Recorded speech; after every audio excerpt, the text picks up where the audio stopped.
જય શ્રી કૃષ્ણ. જીસેટના તમામ વિદ્યાર્થીઓને રાજપૂત આયુષના નમસ્કાર. મિત્રો, આપણે જીસેટ પેપર 1ની અંદર યુનિટ 10 જોતા છે અને આ યુનિટ 10નો છેલ્લો પાર્ટ છે, એટલે કે પેપર 1 આખું કમ્પ્લીટ, બરાબર? અને લાસ્ટ પાર્ટમાં શું થયું? બીજા પાર્ટની અંદર સેકન્ડ પાર્ટ આપણે જે જોતા હતા ને તેની અંદર આ ટોપિક પર પહોંચેલા હતા ને સ્ટોરેજ ફૂલ થઈ ગઈ, બરાબર? એટલે વચ્ચેથી વિડીયો કટ થઈ ગયો છે, એટલે અહીંયાથી આપણું કન્ટિન્યુ જે બાકી છે ત્યાંથી કમ્પ્લીટ કરીએ. એટલે અહીંયાથી લઈને આ પતે એના પછી પાછું અહીંયાથી સ્ટાર્ટ થઈ કરીને અહીંયા સુધી, એટલે આટલું બાકી છે, પતી જશે. ટૂંકું જ છે, વાંધો નહીં, બરાબર? અને જે લોકોને મટીરિયલ જોઈતું હોય મને નંબર પર કોન્ટેક્ટ કરજો, બાકી ડિટેલ અહીંયા લખેલી જ છે. આપણે સ્ટાર્ટ કરીએ હવે. ચાલો, લાસ્ટ આપણું રહી ગયેલું હતું અહીંયા NUEPA થી, બરાબર? ચાલો, NUEPA ની વાત કરીએ તો એની સ્થાપના થયેલી હતી 1962ની અંદર, બરાબર? લાસ્ટ વિડીયોમાં આપણે જોયું જ 1962ની અંદર કંઈક બીજા નામથી એની સ્થાપના થયેલી, પછી 1965ની અંદર એનું નામ બદલી નાખેલું હતું, પછી 1973ની અંદર પાછું નામ બદલી નાખેલું, પછી 1979 ની અંદર પાછું નામ બદલેલું, અને પછી 2006ની અંદર ડીમ ટુ બી યુનિવર્સિટી તરીકે ઘોષિત કરવામાં આવેલું, બરાબર? ક્યારે? 2006ની અંદર.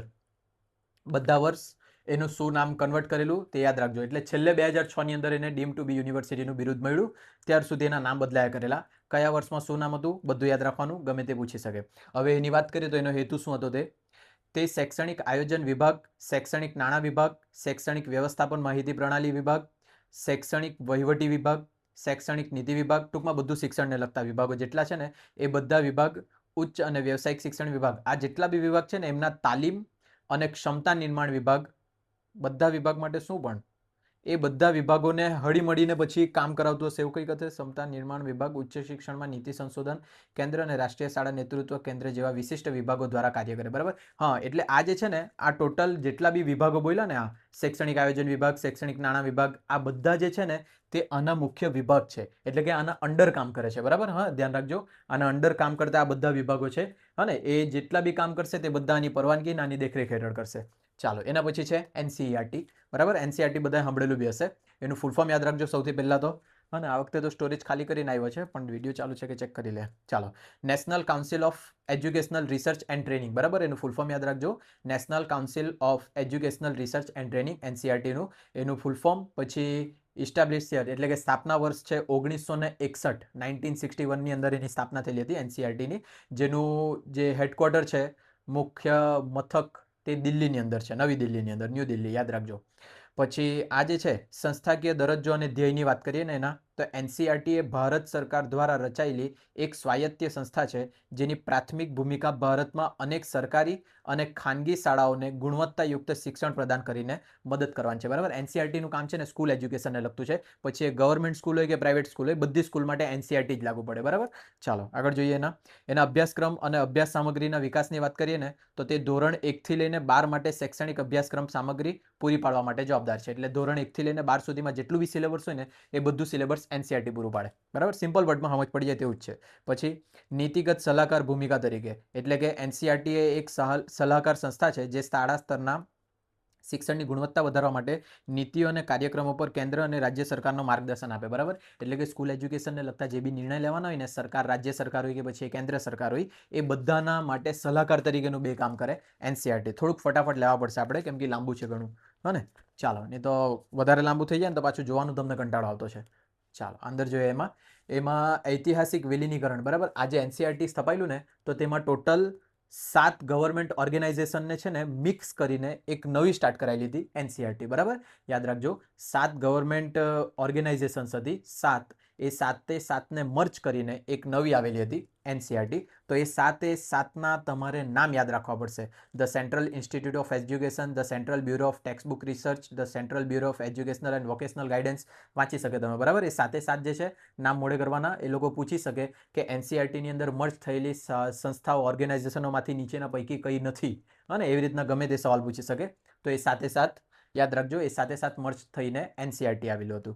ચાલો, પછી એના મુખ્ય કાર્યો અને માર્ગદર્શિકાની વાત કરીએ તો શિક્ષકો માટે વ્યાપક સેવા પૂર્વે અને સેવા દરમિયાનના તાલીમનું કાર્ય કરવાનું, બરાબર? એટલે કે ટીચર્સને છે ને, જો મેં તમને કીધું ટીચર જે ભણાવે ને, નવું સિલેબસ ને નવી કોઈ બાબતો આવેલી હોય ને તો ટીચરે બી એજ્યુકેશન મેળવવા પડે, તો એ ટીચરને તાલીમ આપવા માટે બી NCERT જ કામ કરતું રહે.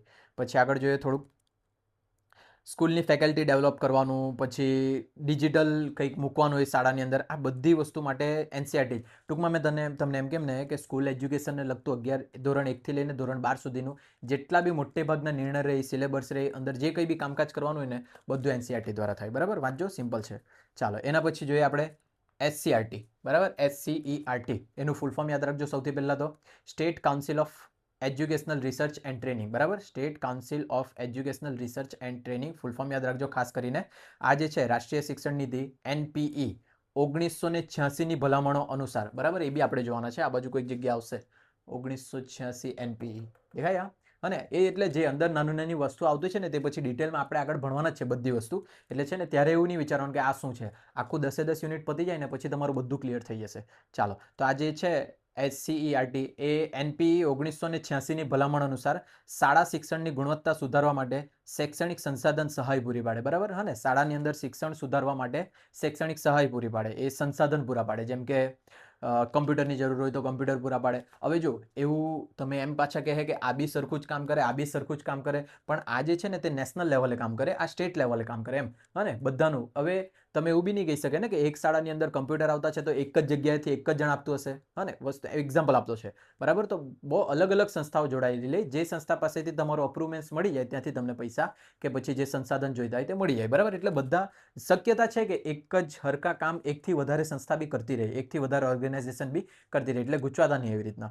ચાલો, તો આ 1986ની ભલામણ અનુસાર શાળા શિક્ષણની ગુણવત્તા સુધારવા માટે શૈક્ષણિક સંસાધન પૂરી પાડવાની છે આનું કામ. બરાબર, એના પછી એના ઉદ્દેશ્યની વાત કરીએ તો એનસીઆરટી અને જિલ્લા શિક્ષણ અને તાલીમ સંસ્થાઓ DIETs. બરાબર, DIETs બી યાદ રાખજો. District institution of educational and training, DIETS. બરાબર, DIET યાદ રાખવાનું full form, district institution of educational and training. આ જે છે ને તે શિક્ષકો અને શૈક્ષણિક કાર્યકર્તાઓને વિદ્યાર્થીઓની સમસ્યાઓ અસરકારક રીતે ઉકેલવા માટે, સશક્ત બનાવવા માટે સામગ્રી, પદ્ધતિ અને મૂલ્યાંકન થતા ફેરફારોને ઝડપથી પ્રભાવિત આપવો જોઈએ. બરાબર, પ્રતિભાવ આપવા જોઈએ. આ જે છે ને કોઈક બી પ્રોબ્લેમ પડીને સ્કૂલને, તો સ્કૂલ હોય, મતલબ સ્કૂલની જ વાત કરવાની છે અત્યારે, 1થી લઈને 12 ધોરણ સુધી, તો સ્કૂલને જે કંઈક બી તકલીફ પડીને એ તકલીફનું સમાધાન ઝડપથી લાવવા માટે આ કામ કરે એનસીઆરટી. બરાબર, SCRT. ચાલો, એના પછી એની વાત કરીએ ક્વોલિટી એજ્યુકેશનની અંદર, તો તેઓ માનવ ઘટકના વ્યવસાયિક વિકાસ, ગુણવત્તાયુક્ત શિક્ષણ, સામગ્રીના વિકાસ અને ગુણવત્તાયુક્ત શિક્ષણના ઉદ્દેશો પ્રાપ્ત કરવા માટે સંશોધન હાથ ધરવા માટે આવે. બરાબર, જો ક્વોલિટી એજ્યુકેશન કેવી રીતના આપી શકે ને એના માટે રિસર્ચને કરે, પછી સંશોધન કરે કે કેવી રીતના અમે સારામાં સારું એજ્યુકેશન આપી શકીએ, કેવી રીતના છે ને value education, skill base education આપી શકીએ, એને લગતા રિસર્ચના બી જે કામ કરે ને એ બધા કામ SCRT કરે. જો જીસેટનું પેપર આપતા છે તો એટલું બધું ડિટેલમાં નહીં પૂછવાના છે તમને. બરાબર, ફૂલ ફોર્મ પૂછી શકે, યર પૂછી શકે, એ લોકોનું મેઇન કામ પૂછી શકે, પણ આ જે ડિટેલમાં આટલું ભણતા છે ને તે લોકોને નેટ માટે બહુ કામ લાગી શકે. બરાબર, ચાલો આગળ જોઈએ આપણે. હવે કાલથી આપણે પેપર સોલ્યુશન કરવાના જ છે, એટલે તમને ખબર પડી જશે કે પેપરમાં કેવું પૂછાય ને કેટલા લેવલનું પૂછાય. જો આ 10 યુનિટ તમે આખું કમ્પ્લીટ કરેલું હશે ને તો પેપર એકદમ કચરા જેવું જ લાગવાનું છે તમને. બરાબર, કાલથી જોઈ લેજો ને તમે. 18થી પેપર સ્ટાર્ટ કરશો આપણે. ચાલો, પછી એના પછી વાત કરીએ તો મુખ્ય ઉદ્દેશની, તો એની અંદર તાલીમ, મૂલ્યાંકન અને અનુભૂતિ, પછી ઉદ્દેશોની કલ્પના, અભ્યાસક્રમ ડિઝાઇન અને સામગ્રીનો વિકાસ, આટલું બધું કામ કરે કોણ? SCRT. બરાબર, તાલીમ એટલે કે ટીચરને ટ્રેનિંગ આપે, મૂલ્યાંકન અને અનુભૂતિ એટલે કે જે ચેકિંગ કરવાનું રહે ને, મતલબ ટીચર્સ લોકોને કેટલું આવડ્યું તે એ બધાનું મૂલ્યાંકન કરવાનું, સંસ્થાનું મૂલ્યાંકન કરવાનું, પછી ઉદ્દેશ્યોની કલ્પના એટલે ફ્યુચરમાં શું શું આપણે આપણા એજ્યુકેશનની અંદર એડ કરવાનું છે તેની કલ્પના, અભ્યાસક્રમ કયું આપવાનું છે તેની ડિઝાઇન અને સામગ્રીનો વિકાસ કરે. બરાબર, આ જે બધા કામ છે એ બધા કામ છે SCRTના, સ્ટેટ લેવલના છે ને, પેલું નેશનલ લેવલનું છે. એના પછી આપણે જોઈએ NCTE. જો કે આપણું સેકન્ડ લેક્ચરનું જ હતું બધું, પણ આપણે થર્ડમાં લેતા છે. ચાલો, NCTE પહેલાં તો એનું ફૂલ ફોર્મ યાદ રાખવાનું, national council four teacher education. બરાબર, ટીચરને બી એજ્યુકેશનની જરૂર પડે, મેં ઘણી વખત કીધું છે. હા ને, એટલે NCTEનું કામ શું છે? National council four teacher education. નામથી જ ખબર પડી જાય ટીચરના એજ્યુકેશન માટે છે. એનું ફૂલ ફોર્મ યાદ રાખવાનું બધાએ. એની રચના થયેલી હતી 1995માં, એક અલગ સંસ્થા તરીકે સ્થાપના થયેલી. હા ને, એ ધ્યાનમાં રાખજો. Separate statutory institute. બરાબર, સ્ટેચ્યુટરી ઇન્સ્ટિટ્યૂટ, ઇંગ્લિશમાં તો ફાફા છે આપણા. અને એક અલગ સંસ્થા તરીકે સ્થાપના થયેલી હતી 1995ની અંદર, ધ્યાન રાખજો, NCTEની. અને ટીચર એજ્યુકેશન માટે હતું. ચાલો, એની ભૂમિકાની વાત કરીએ તો 1995 પહેલાં, એટલે કે 1993ની વાત, 73થી, અને 1995 પહેલાં છે ને 1973થી જ આની બધી વાતચીત ચાલુ થઈ ગયેલી હતી.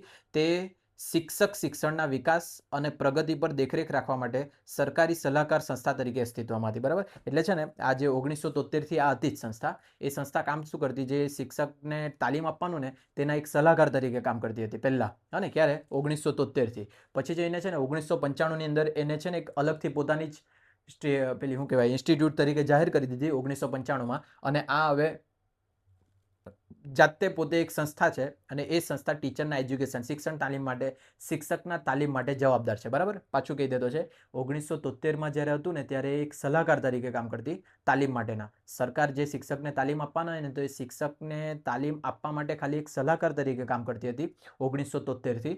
1995ની અંદર એ પોતે એક સંસ્થા ઊભી થઈ ગઈ અને એ હવે ટીચરને ટ્રેનિંગ કરાવે. સિમ્પલ ભાષામાં કેમ તો ચાલો આગળ વધીએ હવે.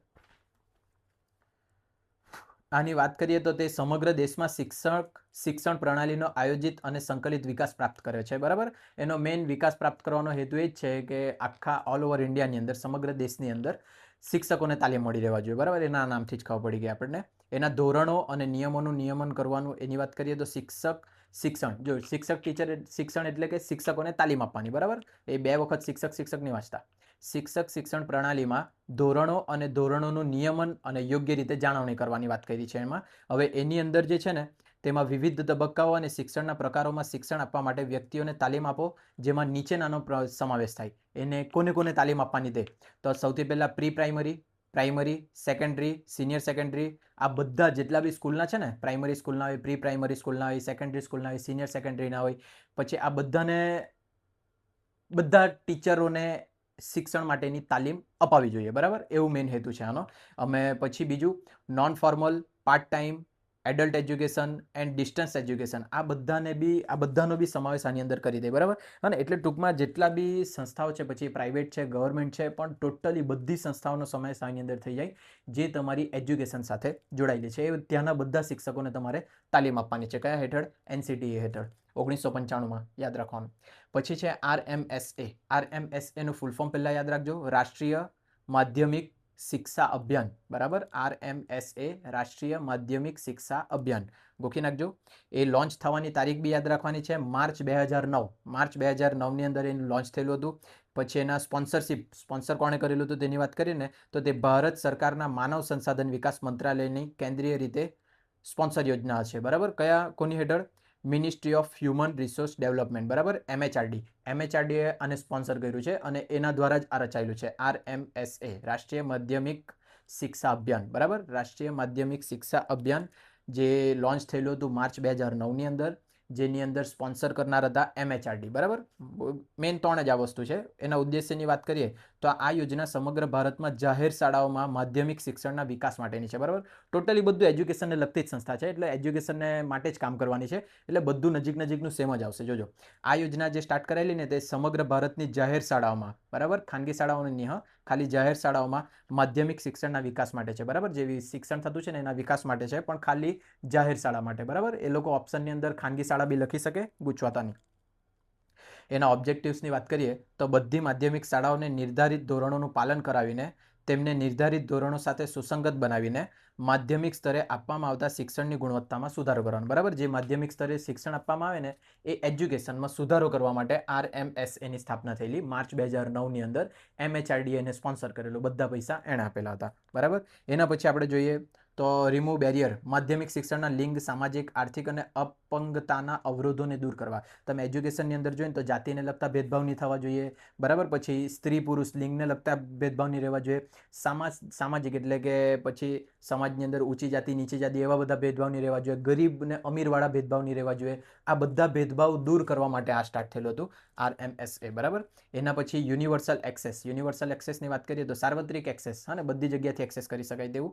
તો 2017 સુધીમાં માધ્યમિક સ્તરના શિક્ષણની સાર્વત્રિક એક્સેસ સુનિશ્ચિત કરવી જે 12મી પંચવર્ષીય યોજનાનો અંત હતો, બરાબર. જો પંચવર્ષીય યોજનાઓ બી સ્ટાર્ટ થયેલી, ક્યારથી સ્ટાર્ટ થયેલી? લગભગ છે ને 1990થી સ્ટાર્ટ થયેલી, કદાચ ભૂલ હોઈ શકે એટલે આ શ્યોર યાદ નહીં રાખી લેતા. જે પંચવર્ષીય યોજના સ્ટાર્ટ થાય ને તે 5 વર્ષ માટેની યોજના હોય ને તેમાં ટાર્ગેટ નક્કી કરે ને એ ટાર્ગેટ અચીવ થાય કે નહીં થાય, બીજી 5 વર્ષીય યોજના ચાલુ થઈ જાય, બરાબર. તો આ જે છે ને 12મી પંચવર્ષીય યોજનામાં 2017, બરાબર, પંચવર્ષીય યોજના 2017ની જે 5મી હતી ને તેની અંદર આ સુનિશ્ચિત નક્કી એટલે કે ફિક્સ કરવામાં આવેલું હતું એમ. પછી યુનિવર્સલ રિટેન્શન 2020 સુધીમાં વિદ્યાર્થીઓની સાર્વત્રિક રિટેન્શન પ્રાપ્ત કરવાની હતી, બરાબર. આ થોડાક એના ટાર્ગેટ્સ છે જે 99% ચાન્સ છે કે નહીં પૂછાય, ઓછું પૂછાય, પણ તે છતાં છે ને 1% માટે બી તૈયાર તો કરવા જ પડે તમારે. એના પછી છે SSA. જે SSA છે ને તેનું ફૂલ ફોર્મ છે એજ્યુકેશન ફોર ઓલ. હા, પાછું આનું ફૂલ ફોર્મ અજીબ જેવું લાગશે, એજ્યુકેશન ફોર ઓલ, એ તો પાછું ઈ ને એવું થઈ જાય ને, પણ SSA નું ફૂલ ફોર્મ છે ને ગુજરાતીમાં છે, જોજો. SSA નું ફૂલ ફોર્મ છે સર્વ શિક્ષા અભિયાન. સર્વ શિક્ષા અભિયાન એટલે એનું ઇંગ્લિશમાં થાય એજ્યુકેશન ફોર ઓલ. તો આ લોકો છે ને એવું આપી શકે, SSA નું ફૂલ ફોર્મ લખો ને નીચે S પરથી સ્ટાર્ટ થતો એક બી વર્ડ જ નહીં હશે, બરાબર, એટલે ગૂંચવાઈને નહીં બેસતા. અને એજ્યુકેશન ફોર ઓલ ગુજરાતીમાં એનું ફૂલ ફોર્મ છે સર્વ શિક્ષા અભિયાન. ચાલો, એ જે છે શરૂ થયેલું હતું 2001ની અંદર, અને સર્વ શિક્ષા અભિયાન એટલે વાંચીને જ ખબર પડી જાય, બધાને શિક્ષા મળવા જોઈએ એવું જ કંઈક હશે. જોઈ લે આપણે. એમાં સમયબદ્ધ રીતે પ્રાથમિક શિક્ષણના સાર્વત્રિકરણ માટે ભારત સરકારનો કાર્યક્રમ છે, બરાબર.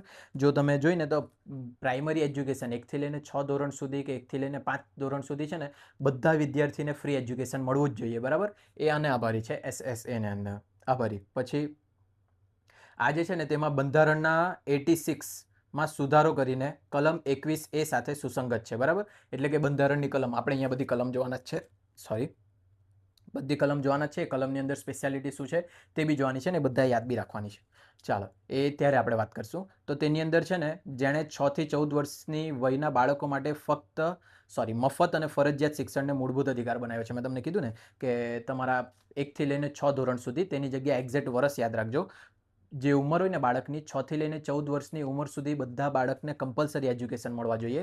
સર્વ શિક્ષા અભિયાન હેઠળ નક્કી થયેલું હતું SSA દ્વારા, બરાબર, જે લોન્ચ થયેલું હતું 2001ની અંદર.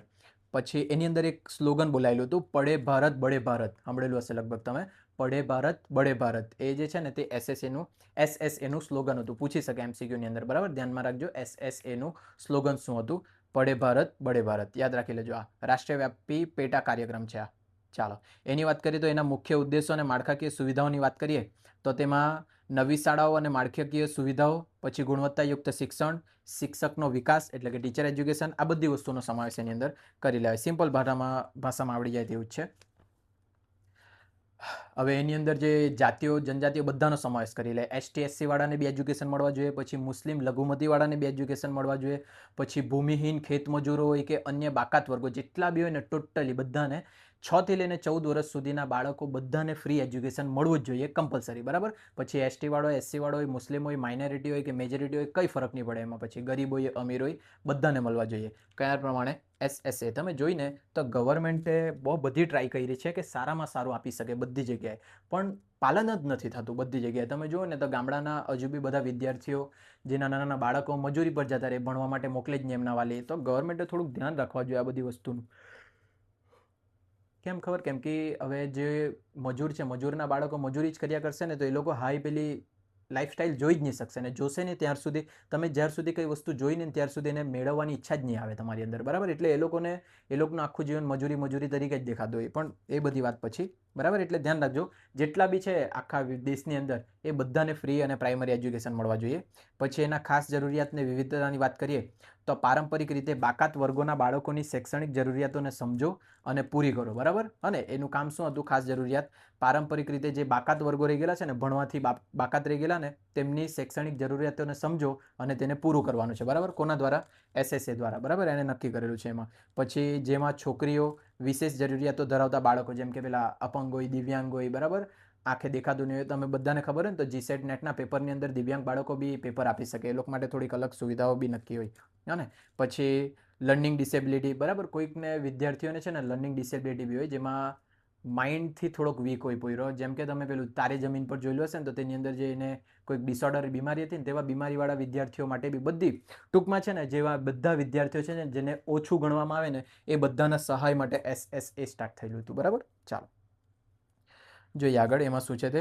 મફત પાઠ હા એ આ બી મહત્વનું છે ને તમને શાળા ગવર્મેન્ટ સ્કૂલમાંથી જે મફતમાં ચોપડા મળે ને તે બી બધા આને આભારી છે SSAને આભારી બરાબર એની અંદર નક્કી થયેલું હતું કે મફત પાઠ્યપુસ્તકો અને ગણવેશ પૂરો પાડવાનો છે જ્યાં અછત હોય ત્યાં વધારાની શિક્ષકોની નિમણૂક કરીને શિક્ષકોની સંખ્યામાં બી વધારો કરવાનો છે અને એમની જાળવણી બી કરવાની છે શાળા સુધારણા અનુસંધાનનું સંચાલન બી કરવાનું છે બરાબર ફ્રીમાં પુસ્તકો બી આપવાના ટીચર ઓછા હોય તો ટીચર બી પૂરા પાડવાના તમે અત્યારે ન્યૂઝ જોઈ હશે ને તો એકાદ સ્કૂલની અંદર આખા સ્કૂલની અંદર ખાલી એક જ ટીચર હતું તો ત્યાં બધું આ પાલન કેમ નથી થતું તે આપણને ખબર બી નથી બરાબર શાળાની અંદરથી ફ્રી પુસ્તકો મળવા જોઈએ અમુક શાળાની અંદર તો ફ્રી ખાવાનું બી આપે અને ગમે તેમ કરીને છોકરાઓ ખેંચે અને કે સ્કૂલની અંદર તમને ફ્રીમાં જે આખા દિવસની અંદર 2 ટાઈમ ખાવાનું 1 ટાઈમ ખાવાનું આપે તો વાલી હું એ વિચારે કે ચાલ ભણે નહીં ભણે કંઈ નહીં 1 ટાઈમનું સારું ખાઈને તો આવશે આવું મેન્ટેલિટીથી બી મોકલે પણ અમુક જગ્યાએ તો ખાવાનું બી એટલું થર્ડ ક્લાસ છે ને પણ વાંધો નહીં આપણે કોઈની બુરાઈ નથી કરવાની આગળ જોઈએ આપણે પછી ડિજિટલ વિભાજનની વાત કરીએ તો શાળાના બાળકોને કમ્પ્યુટર શિક્ષણ આપીને ડિજિટલ વિભાજનને દૂર કરવાનું એટલે કે શાળાની અંદર છે ને કમ્પ્યુટરને લગતા એજ્યુકેશન બી અપાવવું જોઈએ એટલે કમ્પ્યુટર ક્લાસ કરી આપવા જોઈએ ગવર્મેન્ટે કોના હેઠળ SSA હેઠળ અને બીજું હવે તો સ્માર્ટ બોર્ડ બી આવી ગયેલા છે બધા ગામડાની સ્કૂલે બી સ્માર્ટ બોર્ડ મૂકવાની સુવિધા સ્ટાર્ટ થયેલી છે તો એ સ્માર્ટ બોર્ડની ઉપર ભણાવે તો તેની અંદર છે ને ઘણી વખત કંઈક પ્રોગ્રામ બતાવવાનો હોય કોઈ કંપની વિશે માહિતી આપવાની તો ડાયરેક્ટ એની અંદર વિડીયો પ્લે કરીને બતાવી શકે એટલે છે ને છોકરાઓનું માઇન્ડ થોડુંક ખુલતું થાય બરાબર ચાલો એની આગળ વાત કરીએ તો 2018માં SSA એટલે કે સર્વ શિક્ષા અભિયાને રાષ્ટ્રીય માધ્યમિક શિક્ષા અભિયાન RMSA બરાબર રાષ્ટ્રીય માધ્યમિક શિક્ષા અભિયાન અને શિક્ષક શિક્ષણ એટલે કે ટીચર એજ્યુકેશનના આ બંનેના સાથે મળીને સમગ્ર શિક્ષા અભિયાનની રચના માટે શરૂ કરવામાં આવેલું હતું બરાબર આજે છે ને SSA અને ટીચર એજ્યુકેશન આ બધાએ મળીને છે ને બધું સ્ટાર્ટ કરેલું હતું જેમાં છે ને સ્કૂલને વ્યવસ્થિત બનાવવાનું એ લોકોના પ્રયાસ હતા પણ એ પ્રયાસ કેટલી હદે સફળ થયા શું ખબર અત્યારે બી મને બહુ ખામીઓ દેખાય છે પણ શું ખબર આ વિડીયો તમે આજથી 2 વર્ષ પછી જોતા હોય અને કદાચ એ બધી ખામીઓનું સમાધાન બી આવી ગયેલું હોય બરાબર એટલે છે બધું કન્ડિશન ખરાબ જ છે પણ તે છતાં પ્રયત્ન તો સારા છે આ બધી વસ્તુઓ હોવા જોઈએ બધું વસ્તુ જેટલી ગવર્મેન્ટ કાઢે ને તે બધું જો વાસ્તવિકતામાં અપ્લાય થતું હોય ને તો બહુ સારું થઈ જાય આખા ઇન્ડિયાની અંદર પણ એ ઇન્ડિયાની અંદર ક્યારે સારું થશે કોણ જાણે ચાલો હવે આ જે છે હવે શાંતિથી મારી વાત સાંભળો આ જે fundamental rights and articles and constitutions છે ને આની અંદર જે લોકો જીસેટ વાળા છે ને તે લોકોએ ખાલી નાનું જ યાદ રાખવાનું રાઇટ ટુ ઇક્વાલિટી બરાબર રાઇટ ટુ ઇક્વાલિટી આર્ટિકલ 14-18 અંદર રાઇટ ટુ ફ્રીડમ આર્ટિકલ 19-21 અંદર બરાબર આટલું જ યાદ રાખજો પણ મેં છે ને અંદર એક્સ્ટ્રા બી લખી આપ્યું છે નેટના વિદ્યાર્થીઓ માટે બરાબર અને મેં કીધેલું હતું કે આ મટીરિયલ તમે લે તો નેટ માટે બી કામ લાગવા જોઈએ એ પ્રમાણે જ મેં લખ્યું છે તો જે આ બધા તમારા ફંડામેન્ટલ્સ રાઇટ્સ છે કોન્સ્ટિટ્યુશન છે ને તમે સાંભળ્યું હશે ને લોની અંદર ભણતા હોય કે મેં આ લોનો આ કાયદા હેઠળ મને આ મળવા જોઈએ બરાબર એ બધી વસ્તુઓમાંથી તમારા એજ્યુકેશનને રિલેટેડ જેટલા બી આર્ટિકલ છે ને એ બધા આર્ટિકલ મેં અહીંયા સુધી લખેલા છે દેખાય અને આ બધા આર્ટિકલ્સ છે તમારા એ બધા આર્ટિકલ્સમાં છે ને મેઇન આર્ટિકલને હેડિંગ ને આર્ટિકલ નંબર આ યાદ રાખવા પડે તમારે ગમે ત્યારે પૂછાઈ શકે 18માં લગભગ પૂછાયેલું એના પછી બી આગળ બી પૂછાયેલું છે જોઈએ જેમ આપણે તો તેમાં સૌથી પહેલાં આ જે છે ને ફંડામેન્ટલ રાઇટ્સ ને પછી આ આર્ટિકલ્સ ને કોન્સ્ટિટ્યુશન્સ એ તમારા માટે મદદ શું થાય તે પહેલાં થોડુંક એના વિશે જાણી લે પછી આપણે આર્ટિકલ જોઈએ તો જે આ મૂળભૂત અધિકારો એ ભારતના બંધારણમાં સમાવિષ્ટ મૂળભૂત માનવ અધિકારો છે બરાબર જે માનવીને દરેક માનવીને મળવા જ જોઈએ જેથી તમામ નાગરિકોને ખાતરી આપવામાં આવે બરાબર બધા જેટલા બી માનવ છે ને બધાને એ વસ્તુની ગેરંટી આપવામાં આવે કે તમને આ બધી વસ્તુની સુવિધા તો મળશે જ મળતી નથી એ પછીની વાત આ જે છે ગેરંટી આપવામાં આવે તેની વાત થતી છે આ તેઓ જાતિ ધર્મ લિંગ વગેરેના આધારે ભેદભાવ વિના લાગુ કરવામાં આવે કોઈ લિંગ કોઈ જાતિ કે કોઈ પૈસા અમીર ગરીબ બધા માટે સરખું જ છે બરાબર અમીરને જેવી રીતના ન્યાય મળશે ને તેવી રીતના ગરીબને બી ન્યાય મળશે અમીરને સજા મળશે ગરીબને જે રીતના સજા મળે તે રીતના અમીરને બી સજા મળશે બરાબર ઊંચી જાતિવાળાને બી સજા મળશે નીચી જાતિવાળાને બી સજા મળશે રાજકારણમાં હશે તેને બી સજા મળશે સામાન્ય નાગરિક હશે તેને બી સજા મળશે બરાબર અને પછી એ ભલે પ્રધાનમંત્રી જ કેમ નહીં હોય એને બી સજા મળશે આવું આપણું કોન્સ્ટિટ્યુશન રચાયેલું છે અને પણ તમને જો એવું લાગતું હોય ને કે દેશની અંદર જે પ્રાઇમ મિનિસ્ટર હોય તે જ સર્વોચ્ચ હોય એવું નથી હા ને આપણા દેશનું જે ન્યાય વ્યવસ્થા છે ને જે લો છે આપણા જે જજીસ છે તે સૌથી ટોપ પર આવે જજને અધિકાર છે કે એ આપણા પ્રાઇમ મિનિસ્ટરને બી સજા આપી શકે અને આ આપણા આર્ટિકલ્સની અંદર લખાયેલું છે પણ કેટલે સુધી સાબિત થતું છે આપણે બધા ઇન્ડિયન્સ તરીકે જાણતા જ છીએ બરાબર ચાલ આગળ જોઈએ આપણે તો એમાં વગેરેના આધારે ભેદભાવ વિના લાગુ કરવામાં આવે છે નોંધપાત્ર રીતે મૂળભૂત અધિકારો અમુક શરતોને આધીન હોવા જોઈએ અદાલતો દ્વારા લાગુ કરી શકાય છે બરાબર જો આટલી બધી વસ્તુઓ છે તો ખરી પણ એ અદાલતની અંદર જે જજ છે ને તે જજ કોઈક વખતે એ વસ્તુનું સ્ટેટમેન્ટ થોડુંક બદલી શકે સંજોગને પરિસ્થિતિ પ્રમાણે, બરાબર. એટલે કે કોઈ બી એક લો જો આવેલો છે કે આ લો પ્રમાણે તમને આ સુવિધા મળશે, પણ જ્યારે કોઈ કેસ આવે ને એ કેસની અંદર એ કન્ડિશન પ્રમાણે એ લો અપ્લાય નહીં થતું હોય ને, તો જે જજ છે ને જજ પાસે એ સત્તા છે કે એ લોમાંથી આગળ વધીને પોતાના નિર્ણય બી લઈ શકે, બરાબર. આવું છે આપણું કોન્સ્ટિટ્યુશન, બરાબર છે. સારું, બંધારણ બહુ સારું બનેલું છે ભારતનું, પણ એનું પાલન નથી થતું એમ.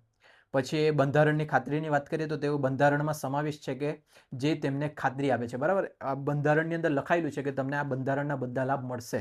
પછી જસ્ટિસનું નેચરની વાત કરીએ તો તેઓ ન્યાયી છે, અદાલતો દ્વારા લાગુ કરી શકાય છે. ઉલ્લંઘનના કિસ્સામાં વ્યક્તિ કાયદાની અદાલતનો સંપર્ક કરી શકે, બરાબર. એટલે કે તમને જો તમારા અધિકાર નહીં મળતા હોય તો તમારા જેવા સામાન્ય વ્યક્તિ કે પછી મોટા જે બી હોય બધા તમે અદાલતની સામે પોતાની પરિસ્થિતિ રજૂ કરી શકે ને એના ત્યાંથી ચુકાદો મેળવી શકે ને પોતાના પક્ષમાં ચુકાદો લાવી શકે.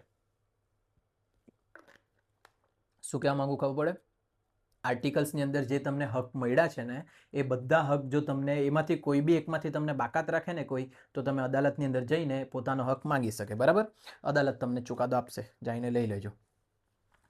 ચાલો, હવે અહીંયા ફંડામેન્ટલ્સ રાઇટની અંદર તમારે રાઇટ ટુ ઇક્વિટી, પહેલાં છે ને આ બધા જે છે ને તે યાદ રાખવા પડશે.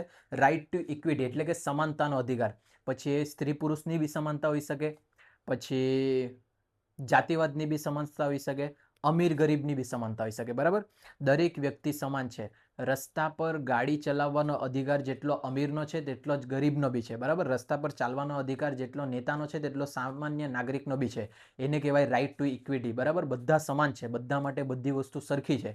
એ જે આર્ટિકલ છે તે આર્ટિકલ આવેલા છે તમારા 14 થી 18ની અંદર. હવે આ 14 થી 18ની અંદર 14, 15, 16, 17, 18 બધા છૂટા પાડીને બી મેં લખી આપેલા છે. જેમાં મેં થોડાક બતાવું, આ છે ને ઉપરથી જ બતાવી દેવાનું છે, તમે વાંચે એટલે આવડી જશે તમને. આર્ટિકલ 14ની અંદર જે છે ને ઇક્વેલિટી બિફોર ધ લો, કાયદા સક્ષમની સમાનતા છે, બરાબર. બધા માટે લો સરખા એમ.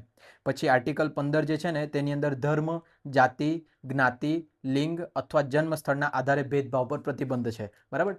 જે સમાનતા મળવાની ને બધા આર્ટિકલની અંદર કઈ કઈ વસ્તુની સમાનતા મળતી છે ને તે છે.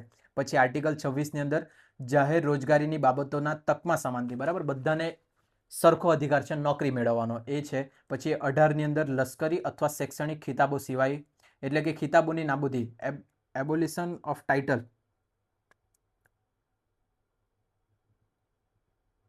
હા, બરાબર. જો એટલે કે છે ને જે જોબ મેળવે તેની તો વાત ઠીક, પણ પછી જે તમે ખિતાબ મેળવે ને, જેમ કે આપણે પીએચડી કરીએ, પીએચડી કરીને આપણા નામની આગળ ડૉક્ટર લાગે, બરાબર. એ મેં એક ખિતાબ મેળવેલું કહેવાય. તો એ ખિતાબ મેળવવાનો અધિકાર બધાને છે, બરાબર. પણ એમાં બે ક્ષેત્રને છે ને બાકાત રાખેલા છે, એક લશ્કરી અને શૈક્ષણિક ખિતાબો. આ બંનેને છોડીને બાકી બધા માટે એ કમ્પલસરી છે, કે કમ્પલસરી મીન્સ કે બધા માટે સમાન છે, કે તમે જે ઈચ્છે તે ખિતાબ મેળવી શકે, બરાબર. અને એટલે આ જે છે રાઇટ ટુ ઇક્વાલિટી હતું, તમારી સમાનતાનો અધિકાર, જે આર્ટિકલ 14 થી લઈને 18 છે. તેવી જ રીતના રાઇટ ટુ ફ્રીડમ, આઝાદીનો અધિકાર, રાઇટ અગેન્સ્ટ એક્સપ્લોઇટેશન, બરાબર, કે આના માટેનો અધિકાર આર્ટિકલ 23, 24. આ બધા આર્ટિકલ જે છે ને એના ડિટેલમાં મેં લખ્યું છે. જીસેટ વાળાએ છે ને ખાલી રાઇટ ટુ ઇક્વિટીની અંદર આ 14મા આર્ટિકલની અંદર શું છે, 15માની અંદર શું છે એટલું જ યાદ રાખી લેજો.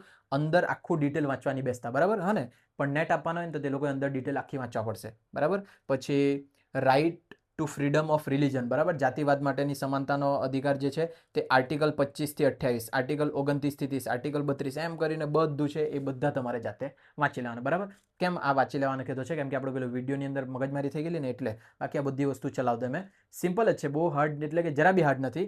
ગુજરાતી ને ઇંગ્લિશ બંનેમાં છે, પણ મેન જીસેટ વાળા ખાલી આ યાદ ને પાછા મેં છે ને એવા જ ક્રમમાં રાખ્યા છે કે જે વધારે ઇમ્પોર્ટન્ટ છે તે પહેલાં છે અને જે ઓછા ઇમ્પોર્ટન્ટ છે તે છેલ્લા છે. એટલે લાઇનમાં યાદ રાખતા જજો, જે ઉપર આવશે ને પહેલાં તે વધારે યાદ રાખવાનું છે તમારે, બરાબર. ચાલો, આશા રાખું કે તમે વાંચી લે, બરાબર. થોડુંક સમજવાનું હોય તો સમજી લેવો છો. ચાલો, મને એમ થયા કરે બતાવી દેમ થોડું. રાઇટ ટુ ઇક્વિટી એટલે કે સમાનતાનો અધિકાર, જે આર્ટિકલ 14 થી 18માં છે. રાઇટ ટુ ફ્રીડમ એટલે કે સ્વતંત્રતાનો અધિકાર, જે 19 થી 22ની અંદર છે. પછી રાઇટ અગેન્સ્ટ એક્સપ્લોઇટેશન એટલે કે શોષણ સામેનો અધિકાર, તમારું કોઈક શોષણ કરતું હોય, પછી એ મોટા નેતા હોય કે પછી કોઈ બી હોય, તમારા માતા પિતા બી કેમ નહીં હોય, બરાબર, તમારું શોષણ થતું હોય તો તેના અગેન્સ્ટ તમારા આર્ટિકલ છે 23-24 એના પ્રમાણે તમે તમારો અધિકાર મેળવી શકે, બરાબર. તમારા માતા પિતાને બી અધિકાર નથી કે તમારું શોષણ થાય, તે બી ધ્યાન રાખજો. પછી right to freedom of religion, બરાબર, તમારા ધર્મની સ્વતંત્રતાનો અધિકાર, તમે ધારે તે ધર્મ લઈ શકે, તમારે હિન્દુ બનવા માંગે, મુસ્લિમ બનવા માંગે, ક્રિશ્ચન બનવા માંગે, કોઈ તમને જોર જબરજસ્તી કરીને રોકી નહીં શકે, પછી તમારા જ ધર્મવાળા હોય કે બીજા ધર્મવાળા હોય, બરાબર, એ છે આપણો અધિકાર. આર્ટિકલ 25 ને 28ની અંદર છે, 25 થી 28, 25, 26, 27, 28 4 આર્ટિકલ છે એની અંદર. પછી cultural and educational right, cultural અને એજ્યુકેશનલ રાઇટની અંદર સાંસ્કૃતિક અને શૈક્ષણિકનો અધિકાર, બરાબર. તમે તમારી સંસ્કૃતિ, જે પોતાની સંસ્કૃતિ છે ને તેને લગતું એજ્યુકેશન મેળવી શકે. એટલે ધારો કે તમે હિન્દુ હોય તો હિન્દુને લગતું એજ્યુકેશન મેળવી શકે, મુસ્લિમ હોય તો મુસ્લિમને લગતું એજ્યુકેશન મેળવી શકે, કોઈ તમને રોકી નહીં શકે. તમે ગીતા વાંચવા માંગે તો ગીતા વાંચીને જ્ઞાન મેળવો, કુરાન વાંચવા માંગે તો કુરાન વાંચીને જ્ઞાન મેળવો, બાઇબલ વાંચવા માંગે તો બાઇબલ વાંચીને જ્ઞાન મેળવો, બરાબર. આ બધો અધિકાર ઇન્ડિયા ભારતના કોન્સ્ટિટ્યુશનમાં અપાયેલો છે, બરાબર. 29 થી 30, 29 ને 30. પછી રાઇટ ટુ કોન્સ્ટિટ્યુશન રેમેડીઝ, બરાબર, એટલે કે જે બંધારણીય ઉપાયોનો અધિકાર, જે બંધારણની અંદર બધા ઉપાયો નક્કી થયેલા, મતલબ કે જે આર્ટિકલ્સ નક્કી થયેલા છે ને એને અપનાવવાનો અધિકાર તમારા પાસે છે. હવે ખબર પડી જશે આગળનું વાંચીને, બરાબર. એટલે આટલા બતાવ્યા છે, આ બાકીના બધા તમારે વાંચી નાખવાના. આ જે છે ને તે educational provision and constitution articles છે, જેમાં રાઇટ, ચાલો થોડુંક વાંચવાનું તો છે, વાંચીને બતાવી દેમ, ખોટું ટાઈમ પેલું નહીં કરીએ તમારા મોરલ ડાઉન, હો ને. આ ડિટેલમાં છે, એ ડિટેલમાં તો તમે વાંચજો, મેં ખાલી નામ તમને લખી આપ્યા છે. 14ના આર્ટિકલની અંદર શું છે, 15માં શું છે, 16માં શું છે, એ બધું બી મેં લખી આપેલું છે, એટલે નેટમાં ડાયરેક્ટ કામ લાગી જાય તમને આ બીચ, બરાબર. ચાલો આપણે જોઈએ હવે આ વાળા educational provisions and constitutional articles, બરાબર, જે એજ્યુકેશનને લગતા છે ને તેની વાત કરીએ. ખાસ યાદ રાખજો, એજ્યુકેશનને લગતા છે તે તો ખાસ યાદ રાખજો, બરાબર. સૌથી પહેલાં છે right of free and compulsory education. Free and compulsory education લગભગ પૂછાયેલું બી છે એકાદ વખત, આર્ટિકલ 45ની અંદર છે. તમને એની અંદર હવે એ આર્ટિકલની અંદર શું છે ને તે મેં તમને લખી આપેલ છે, તે તમે વાંચી લેજો. પણ એટલું તો વાંચીને ખબર પડી જાય, ફ્રી અને કમ્પલસરી એજ્યુકેશન બધાને મળવા જોઈએ, તે આર્ટિકલ 45ની અંદર છે. એના પછી education for women, women education, જો કે એ લોકોને આપવાની જરૂર નહીં મળે પણ છે તો બી, હે, એટલે કે આપણા કોન્સ્ટિટ્યુશનની અંદર એક રહી ગયું લગભગ. રાઇટ ટુ એજ્યુકેશન, બરાબર, રાઇટ ટુ એજ્યુકેશન જે છે તે તમારા આર્ટિકલ 21A ની અંદર છે, હે. Free and compulsory 45, right to education બધાને એજ્યુકેશન મળવા જોઈએ, તે છે તમારા આર્ટિકલ 21A. પછી છે એજ્યુકેશન ફોર વુમેન, વુમેનને એજ્યુકેશન મળવા જોઈએ, તે આર્ટિકલ 15(1) અને આર્ટિકલ 15(3). આની અંદર છે કે દરેક વુમેનને, છોકરીઓને એજ્યુકેશન મળવા જોઈએ. પછી પ્રમોશન, શું છે, promotion of education and economic interest of work weaker section, બરાબર, જે પછાત વર્ગના લોકો છે ને એ બધાને બી એજ્યુકેશન મળવા જોઈએ, તે છે તમારું આર્ટિકલ 46. આ બી લગભગ એકવાર પૂછાયેલું છે. 45 પૂછાયેલું છે. આ લગભગ 4 એક જ વખત તો પૂછાયેલા છે ને, જ્યાં સુધી મને યાદ છે, કેમ કે મેં પેપર સોલ્વ કરેલા ને તે તેની અંદર હતા, હા. એટલે જ્યારે મેં પેપર આપેલું ને ત્યારે તો મેં તો 16થી સ્ટાર્ટ કરેલા હતા, 2016થી પેપર સોલ્વ કરેલા, એટલે 16-17માં હશે તો તમારું મિસ થઈ ગયેલું હશે, પણ મને યાદ છે આ 4 પૂછાયેલા છે, બરાબર, યાદ રાખજો. ચાલો, પછી રિલિજિયસ એજ્યુકેશન, બરાબર, જે જાતિમાં તમને એજ્યુકેશન જોઈતું તેમાં મેળવી શકે તમે, આર્ટિકલ 25 અને 28(1), 28(2) અને 28(3) આની અંદર છે. પછી education of minorities and protections of interest, જે જાતિ માઇનોરિટીઝમાં છે, એટલે કે ST/SC વાળી જાતિ, એ બધાને બી મળવા જોઈએ એજ્યુકેશન, આર્ટિકલ 29ની અંદર છે. આ બી પૂછાયેલું છે એક વખત, આર્ટિકલ 29. પછી right of minorities to establish and administrate, બરાબર, એજ્યુકેશન ઇન્સ્ટિટ્યૂટ, કોઈ બી એજ્યુકેશન ઇન્સ્ટિટ્યૂટની અંદર એડમિશન મેળવી શકે, તે છે આર્ટિકલ 30ની અંદર, બરાબર. એવી રીતના છે આ બધા. એમાં પછી મધર ટંગ, તમારી માતૃભાષાની અંદર જો એજ્યુકેશન મેળવવાનું આર્ટિકલ છે તમારું 350A. પછી હિન્દી લેંગ્વેજને પ્રમોશન આપવા માટે, એટલે કે બધાને હિન્દી લેંગ્વેજ આવડવી જોઈએ કમ્પલસરી, તેનું આર્ટિકલ છે 351. એજ્યુકેશન ઇન યુનિયન ટેરેટરી, બરાબર, એટલે કે યુનિયન ટેરેટરી એટલે કેન્દ્ર શાસિત પ્રદેશ હોય ને, તેની અંદર એજ્યુકેશન મેળવવા માટેનું આર્ટિકલ છે 239. અને fundamental duty to provide education operations, એ જે છે તે આર્ટિકલ 51A ને 51K ની અંદર છે, બરાબર. આ બધા યાદ રાખજો, નામ ઇનફ છે, આર્ટિકલ નંબર યાદ રાખવાનું, એટલું બસ બહુ થઈ ગયું. અંદરનું આખું ડિટેલ કચરું બધું ભર્યા નહીં કરતા. નેટ આપવાનો હોય તો 500% તૈયાર કરવા પડશે. ચાલો, વધીએ આપણે આગળ હવે. Evolution of higher learning and research in India. ભારતની અંદર એજ્યુકેશનને કેવી રીતના વેગ મળ્યો, કેવી રીતના સ્ટાર્ટ થયો, જે આપણે આગળ ભણી ગયેલા છે, એટલે આની અંદર વધારે ડિટેલમાં નથી જવાનો, હા. વૈદિક પીરિયડ તમને યાદ હોય તો ફર્સ્ટ લેક્ચરની અંદર મેં વૈદિક પીરિયડ ને બુદ્ધિસ્ટ પીરિયડ ને બધું લખેલું હતું, કેટલા BC થી કેટલા C કે કેટલા AD સુધી હતું તે, બરાબર. એ બધું તો ધ્યાનમાં રાખવાનું છે. થોડીક માહિતી અહીંયા મૂકેલી છે, બરાબર. કેમ કે અહીંયા કેવો ટોપિક થયો આ ખબર, તમારા સિલેબસ પ્રમાણે કે કેવી રીતના લર્નિંગ એજ્યુકેશન તમારું સ્ટાર્ટ થયું અને વિકાસ થતાં ક્યાં સુધી પહોંચ્યું છે, બરાબર. એટલે કે સૌથી પહેલાં જૂના જમાનાની વાત, એના પછી એ જૂના જમાનામાં બી વેદો દ્વારા શીખતા, બુદ્ધ ધર્મ શીખતા, પછી એક મુસ્લિમ એરા બી આવેલું હતું તે શીખવાના છે આપણે. પછી પ્રી ઇન્ડિપેન્ડન્ટ એરા એટલે કે મુસ્લિમ બોલાઈ ગયું મારાથી. પ્રી ઇન્ડિપેન્ડન્ટ એટલે કે પેલા જે અંગ્રેજો દ્વારા આપણા ઉપર રાજ થયેલું હતું તેવા ટાઈમનું એજ્યુકેશન, અને પોસ્ટ ઇન્ડિપેન્ડન્ટ એટલે કે આઝાદી પછીનું, આઝાદી પહેલાં ને આઝાદી પછી, આ બધી વસ્તુ આપણે ભણવાના છે. એટલે મેં પાછું લાઈનથી મૂકેલું છે અહીંયા. તો વૈદિક પીરિયડની વાત કરીએ તો વૈદિક પીરિયડ 1500 BCE થી 500 BCE સુધી હતું, અને પહેલાં આગળ બી લખેલું હતું તે વાંચી લેજો. તો એની અંદર કેવું હતું, મૌખિક પરંપરા પર આધારિત અને મુખ્યત્વે પવિત્ર જ્ઞાન પ્રસાર સાથે સંબંધિત હતું. આખી ડિટેલ આપણે જોઈ ચૂકેલા છે ને, નાલંદા વિદ્યાપીઠને કેટલું બધું, વલ્લભીને પછી જગદલ્લા ને તક્ષશિલા, બરાબર, બખ્તિયાર ખિલજીએ બધું નાશ કરેલો, આ બધી વસ્તુ આપણે જોઈ ગયેલા છે. તો તે જ છે આ વસ્તુ, હા ને. એટલે એ વૈદિક પીરિયડની વાત છે. એનું લોકેશનની વાત કરીએ તો ગુરુકુળ હતા, શિક્ષકોનું ઘરની અંદર જઈને ભણતા હતા, જ્યાં વિદ્યાર્થીઓ સામાન્ય રીતે વિવિધ વહીવટી પૃષ્ઠભૂમિના વિદ્વાનો તેમના ગુરુ સાથે રહેતા હતા, બરાબર. આપણે બધી વાત કરી લીધી. વિહારાની અંદર રહેતા, કેટલા મોટા મોટા વિહારા હતા, તેની અંદર ખાવાની, રહેવાની, સુવાની બધી વ્યવસ્થા આપતા હતા. એક જ પેલા હું કે વિહારની અંદર 2-3 લોકો રહેતા હતા. આ બધી વસ્તુ આપણે આગળ ચર્ચા કરેલી જ છે, બરાબર. એટલે વૈદિક પીરિયડની વાત થઈ ગયેલી છે.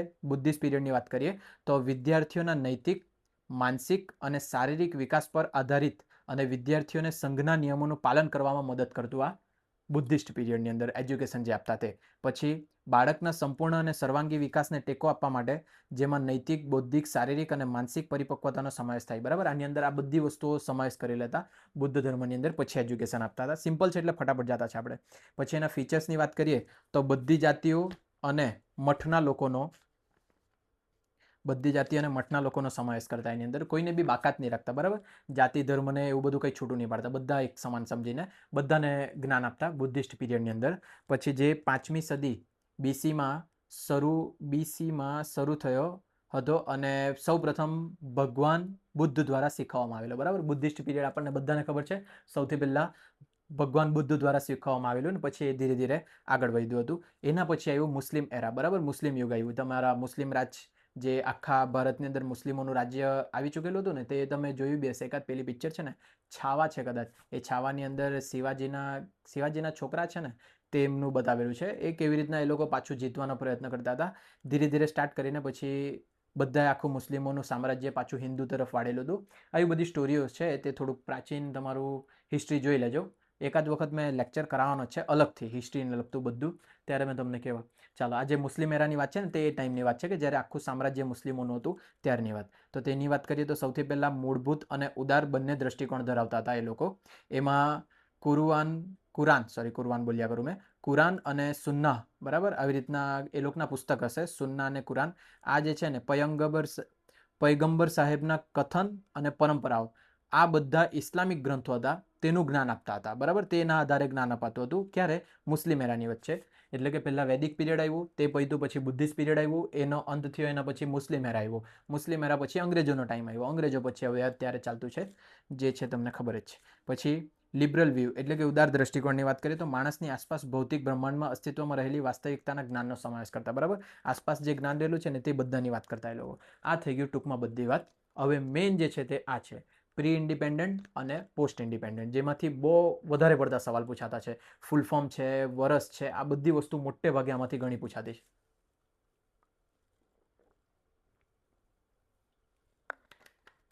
હવે આપણે શાંતિથી ભણવા પડશે, બરાબર. અહીંયાથી લઈને આટલે સુધી એક જ મિનિટ આપજો મને.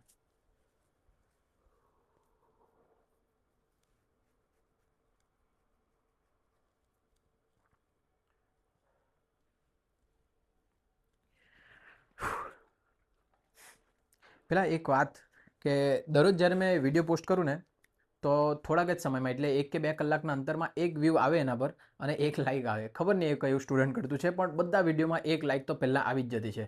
એના સિવાય બીજી લાઇક આવે નહીં આવે તો ખબર નહીં, પણ પહેલી લાઇક તો આવેલી જ રહી. લગભગ મોટે ભાગે વિડીયોમાં એક જ લાઇક છે, બાકી નીચે થોડાક જાય ને તો તેમાં 50-100 લાઇક છે. તો જરીક લાઇક કરી મૂકજો, ગમતા હોય વિડીયો તો મને ગમે. પણ એક સ્ટુડન્ટ, મને કોણ છે તે નહીં ખબર, પણ એ સ્ટુડન્ટ વિડીયો પોસ્ટ થાય એટલે 1 કે 2 કલાકની અંદર એ વિડીયો જોવાઈ બી જાય ને લાઇક બી થઈ જાય. એ એક જ સ્ટુડન્ટ હશે લગભગ, દર વખતે કરતો હશે. વાંધો નહીં, આપણે આગળ જોઈએ હવે. Committees and commissions in pre independence era, એટલે કે આઝાદી પહેલાના જે કમિશન્સ બધા આવ્યા ને, આ જે છે ને બધું અંગ્રેજો દ્વારા લવાયેલું હતું, બરાબર. અને એ જે અંગ્રેજોનો આપણા પર રાજ હતો ને, જે રાજ કરશે તે જ બધું સાચવશે, બરાબર. તે જ બધા નિર્ણયો લેશે ને તેના જ પ્રમાણે ચાલવા પડશે. તો વૈદિક પીરિયડની અંદર વેદોનો રાજ હતો, બુદ્ધિસ્ટ પીરિયડની અંદર બુદ્ધોના જે મગજ છે તેનો રાજ હતો, મુસ્લિમોના સામ્રાજ્યની અંદર મુસ્લિમનો રાજ હતો. અને હવે આ બધું જે છે તે અંગ્રેજોના હાથનું છે. અને પછી એના પછી જે સ્ટાર્ટ થયું છે ને તે પછી કોંગ્રેસ સરકાર છે કે બીજેપી સરકાર છે તેના દ્વારા આવેલું છે બધી વસ્તુઓ, બરાબર. ચાલો, તો આપણે અહીંયા જોઈએ સૌથી પહેલા લોર્ડ મેક્યુલેસી મિનટ. હવે આ બધા અંગ્રેજોના જ નામ આવવાના છે કેમ કે એ લોકો દ્વારા જ બધું સ્ટાર્ટ થયેલું હતું, બરાબર. તો તેની અંદર યાદ શું રાખવાનું ખબર, એ જે છે કયા વર્ષમાં સ્ટાર્ટ થયેલું હતું તે, એના સાથે સાથે એનું ફૂલ ફોર્મ જો હોય તો, અને કોણે સ્ટાર્ટ કરેલું તે, અને મેઇન હેતુ શું હતો તે. બાકી મેં આમાં તો વધારે ડિટેલમાં લખ્યું છે. ચાલો જોઈએ આપણે.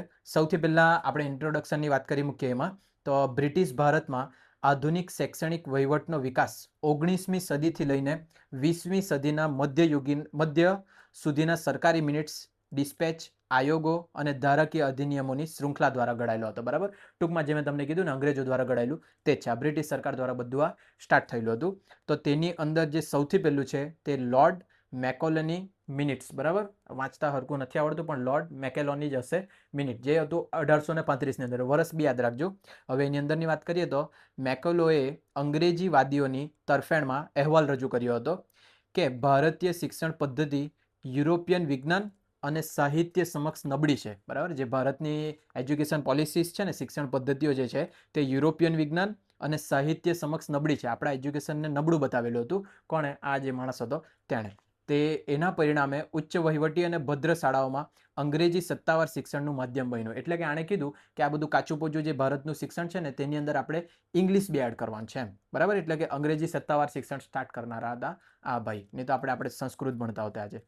પછી એના ગોલની વાત કરીએ તો ઔપનિવેશિક વહીવટી તંત્રને વહીવટ માટે દ્વિભાષી વહીવટી કેડર તૈયાર કરવા અને વેપારી સંચાર નેટવર્કને વિસ્તૃત કરવા માટે મુખ્યત્વે યુરોપિયન સાહિત્ય અને વિજ્ઞાન પર કેન્દ્રિત સંસ્થાઓની સ્થાપના કરી, બરાબર. જો એ લોકોનું કંઈ છે ને સારું કરવાની એવી મનસા નહીં હતી. એ લોકોને જો હવે શું કહે કંપનીનું નામ શું હતું? ઈસ્ટ ઇન્ડિયા કંપની, બરાબર.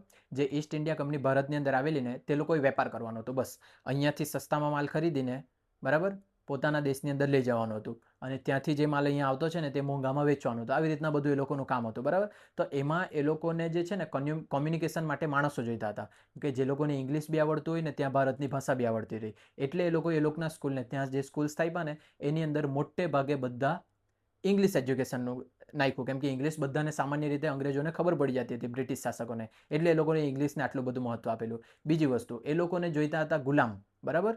અને જે બ્રિટિશ સરકાર હતી તે લોકોને જોઈતા હતા ગુલામ જોઈતા હતા. એટલે એ લોકો એવા સિસ્ટમની માંગમાં રહેતા કે જેમાં ખાલી ગુલામી કરતા શીખવે.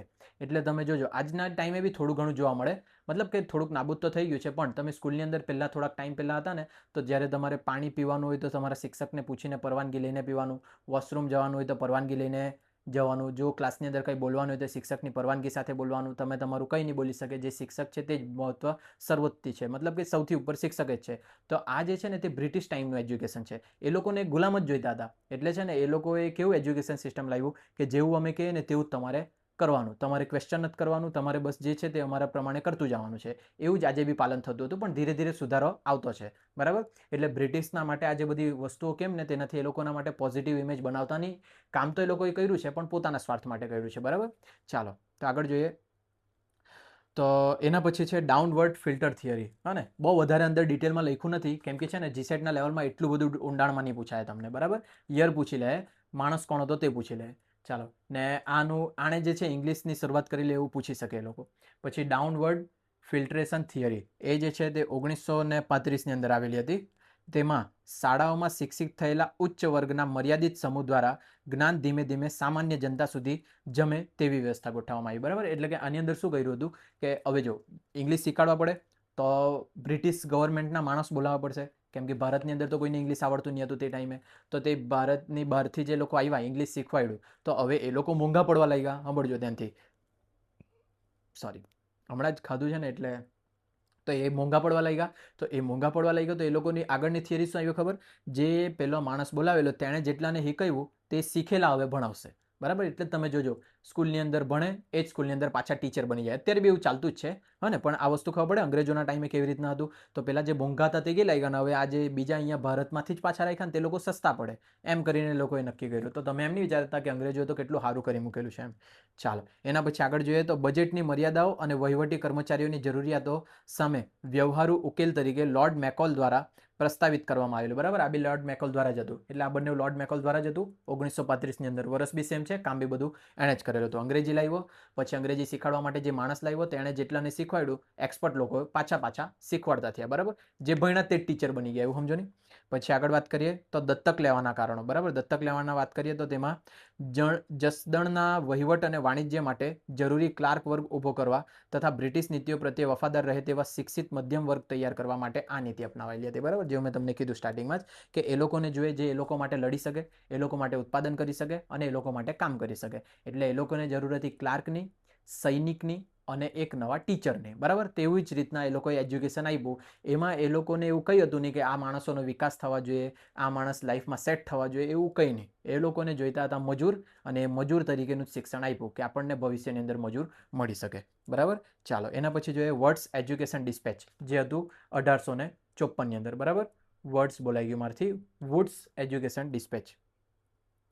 તેની અંદર શું છે તે જોઈ લે.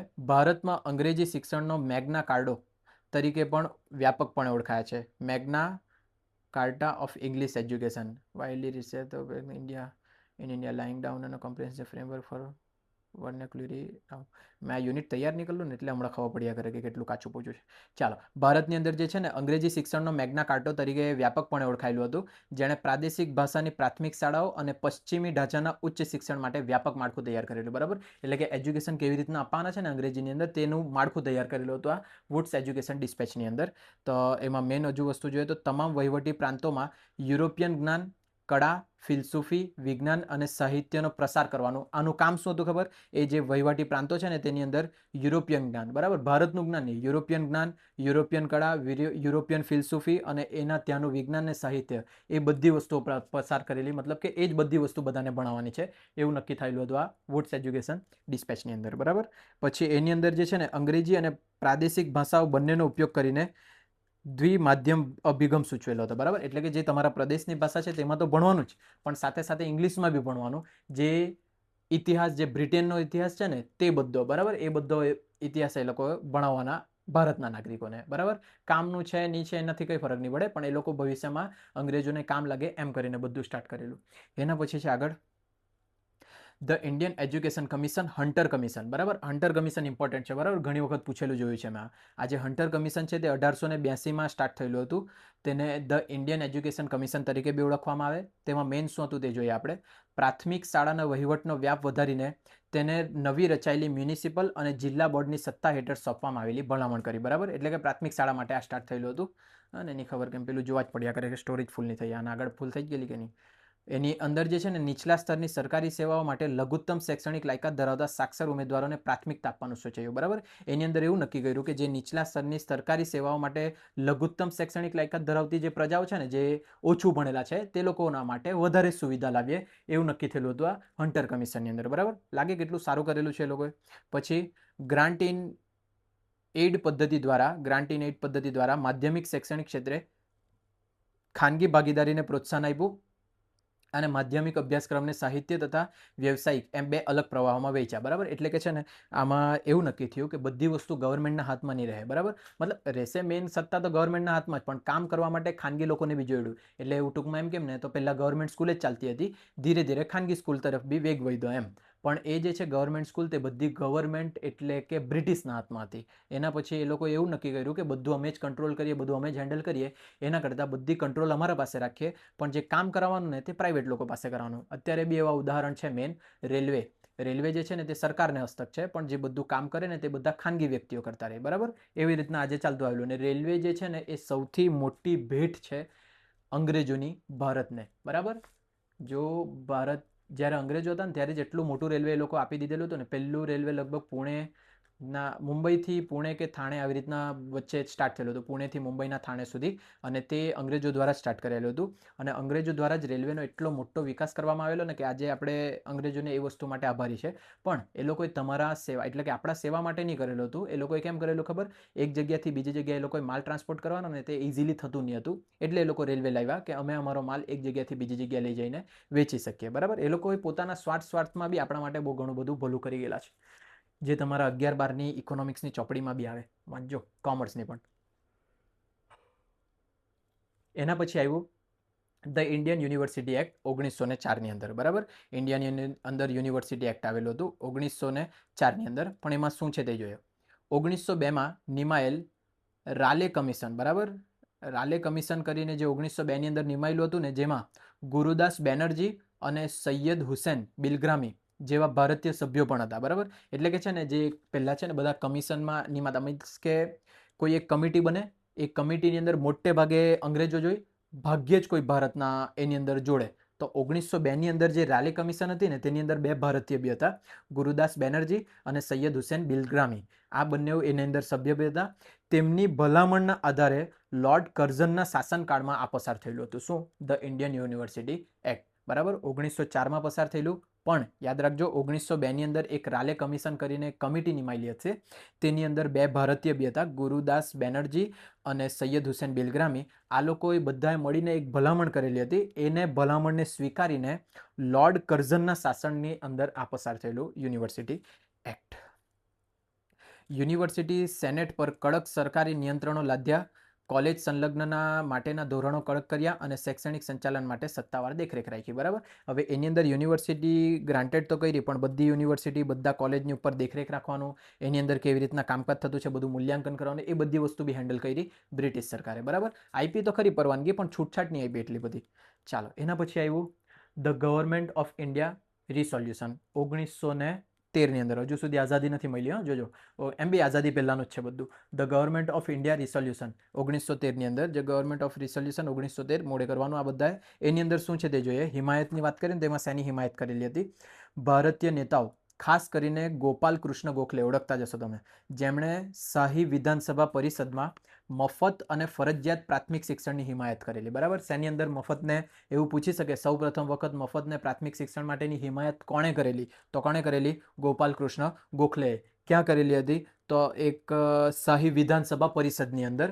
અને કયા એક્ટ હેઠળ? તો government of Indian resolution act. બરાબર? 1913ની અંદર જે હતું ને, તેના પ્રમાણે એ લોકોએ નક્કી કરેલું. એ લોકોએ મીન્સ કે ગોપાલ કૃષ્ણ ગોખલે અરજી કરેલી હતી, પ્રસ્તાવ મૂકેલો હતો. બરાબર? એનો સ્વીકાર બી થઈ ગયેલો હશે 1913ની અંદર. પછી તેમના પ્રયાસો બાદ આ ઠરાવ પસાર કરવામાં આવેલો હતો. પછી આ જે છે ને, ફરજિયાત પ્રમાણે અસ્વીકાર કરી લીધેલું હતું સ્ટાર્ટિંગમાં, કેમ કે મને ખબર બ્રિટિશ સરકાર આટલી જલ્દી માની જ નહીં શકે. અને તો સરકારે નાણાકીય અવરોધો અને વહીવટી પડકારોનો ઉલ્લેખ કરીને ફરજિયાત પ્રાથમિક શિક્ષણ શરૂ કરવાનો સ્પષ્ટ ઇનકાર કરેલો હતો. બરાબર? રજૂ કોણે કરેલું? ગોપાલ કૃષ્ણ ગોખલે, એક પરિષદની અંદર, વિધાનસભાની અંદર. બરાબર? અસ્વીકાર કર્યો તરત જ. પછી આગળ જોઈએ શું થયું. નિરક્ષરતા દૂર કરવા માટેની નીતિના મહત્વને સ્વીકાર કરવામાં આવ્યું. બરાબર? એટલે કે થોડુંક આગળ જતા, ટાઈમ જતા છે ને, પછી એનો સ્વીકાર કરી લીધેલો હશે. એટલે તમે ખાલી આટલું યાદ રાખજો, કોણે સ્ટાર્ટ કરેલું, કયા વર્ષમાં એનો અમલ થયો, અને એનું નામ શું હતું, મેઇન હેતુ શું હતો એનો, કે જે બધા પ્રાથમિક શિક્ષણ બધા માટે ફ્રી અને કમ્પલસરી થઈ જવા જોઈએ. બરાબર? એની અંદર પછી નક્કી થઈ ગયેલું હતું આગળ જતા કે ગરીબ અને વધુ પછાત વર્ગોને મફત પ્રાથમિક શિક્ષણ આપવા માટે આપવાનું છે એમ. અને એના પછી ધીરે ધીરે બધી સ્કૂલની અંદર એ અપ્લાય થયું.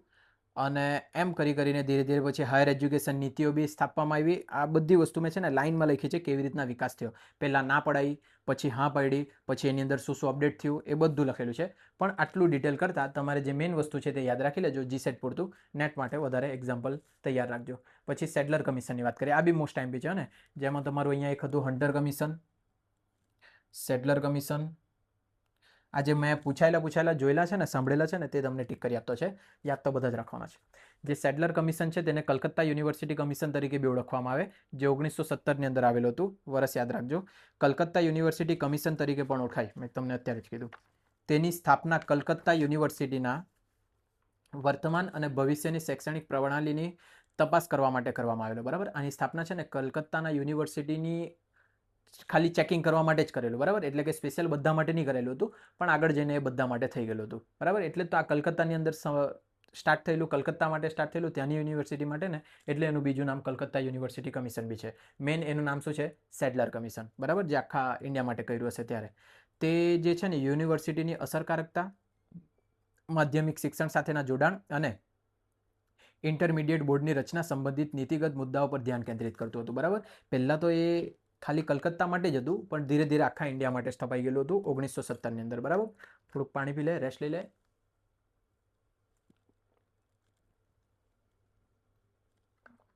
યુનિટ સ્ટાર્ટ કરેલું ત્યારે જ કીધેલું, સ્ટાર્ટિંગવાળું ઇન્ટરેસ્ટિંગ છે, લાસ્ટમાં થોડુંક બોર થઈ જાય તેવું છે, પણ શું કરીએ, ગવર્મેન્ટ એક્ઝામ આપવાના ને તમે, એમને મફતમાં થોડી તમે પાસ થઈ જવાનું.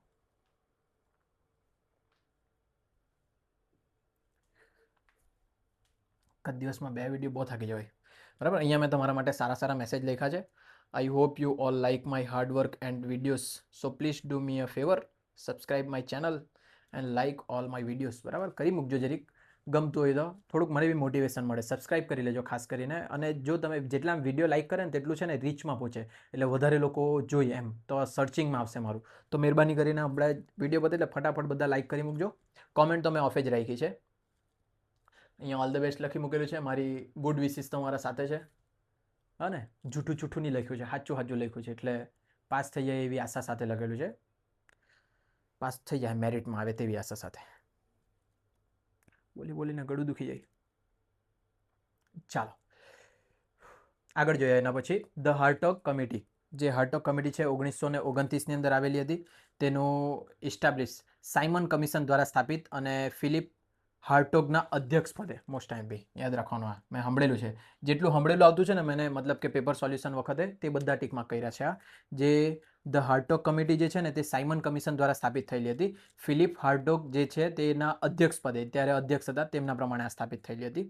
બ્રિટિશ ભારતની અંદર શિક્ષણના વિકાસની તપાસ કરવા માટે તેની રચના કરવામાં આવેલી. જે શિક્ષણનો વિકાસ થતો છે ને તેની તપાસ કરવાની, કે કેટલું એજ્યુકેશન પામતા છે, કેટલું વિકાસ થતું છે તે ચેક કરવા માટેની રચના કરેલી. જેમાં માધ્યમિક અને યુનિવર્સિટી શિક્ષણ અથવા કરતા સમૂહ પ્રાથમિક શિક્ષણ પર વધુ ભાર મૂકવામાં આવેલો, બરાબર. એટલે કે જે માધ્યમિક ને યુનિવર્સિટી છે ને, યુનિવર્સિટી ને માધ્યમિક શાળા, એના કરતાં એ પ્રાથમિક શિક્ષણ પર વધુ ભાર મૂકતું. સવાલ પૂછી શકે, પ્રાથમિક શિક્ષણ પર ભાર મૂકતું સૌથી વધારે પેલું કયું? તો આ દે હાર્ટોગ કમિટી, બરાબર. એ લોકો કરતાં વધારે પ્રાથમિક પર ભાર મૂકેલું હતું, જે સ્ટાર્ટ થયેલું 1929ની અંદર, જેમાં સાયમન કમિશન દ્વારા સ્થાપિત થયેલું. કોના અધ્યાપક હેઠળ? ફિલિપ હાર્ટોગના અધ્યાપક હેઠળ. હાર્ટોગના અધ્યાપક હેઠળ થયેલું ને એટલે આનું નામ બી જ આપી દીધેલું, હાર્ટોગ કમિટી. બધા પોતાના નામથી બહુ બંધાયેલા રહી.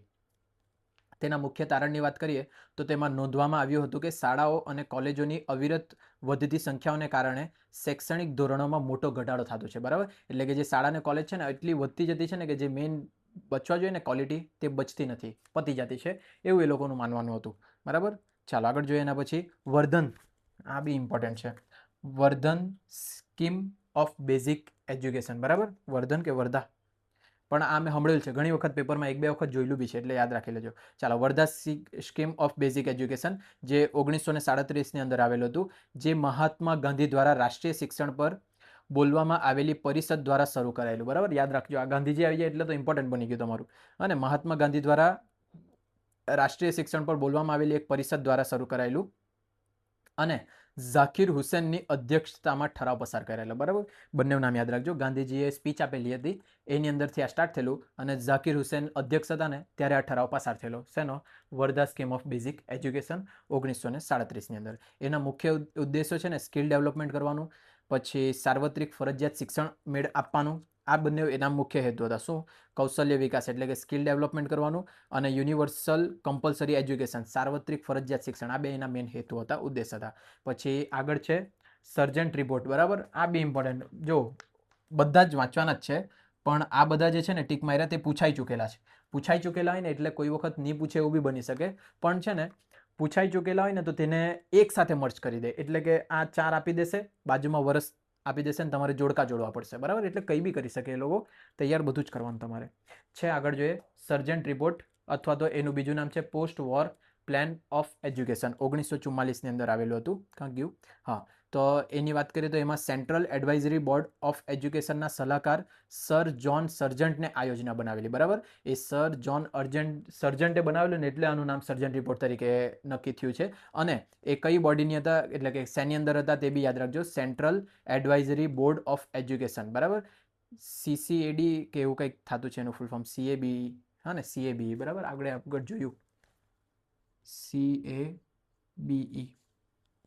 ચાલો, આ જે CABEના અધ્યક્ષ હતા આ જોયું આપણે લગભગ છે ને કોઈક વખત સ્ટાર્ટ થયેલું હતું 1920માં, પછી 23માં પૈસા નહીં હતા એટલે બંધ કરાયેલું, 35માં પાછું ચાલુ થયેલું, યાદ આવતું હોય થોડું ઘણું તો, હા ને. તો અત્યારે થોડાક કલાક પહેલાં જ 5-6 કલાક પહેલાં જ આપણે વિડીયો જોઈએ, બરાબર. તો આ જે CABE જે છે તેની અંદર આ હતા કા ગયા સેન્ટ્રલ એડવાઇઝરી બોર્ડ ઓફ એજ્યુકેશનના સલાહકાર હતા, બરાબર. એ ટાઈમે એ સલાહકાર હતા કોણ?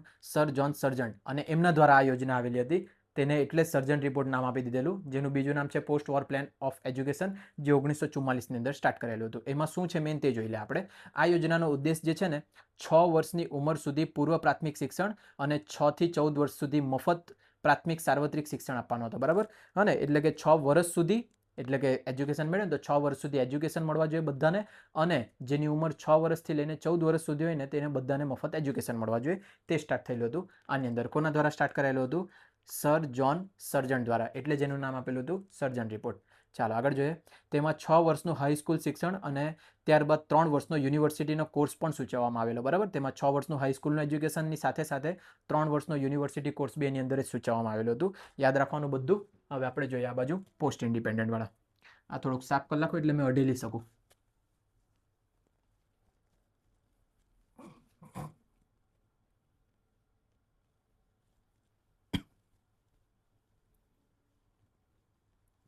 હજુ તો પેપર 2 છે. આ તો 50 MCQ માટે આપણે આટલું બધું કર્યું છે, તો પેપર 2ના 100 MCQ માટે કેટલું બધું કરવા પડશે.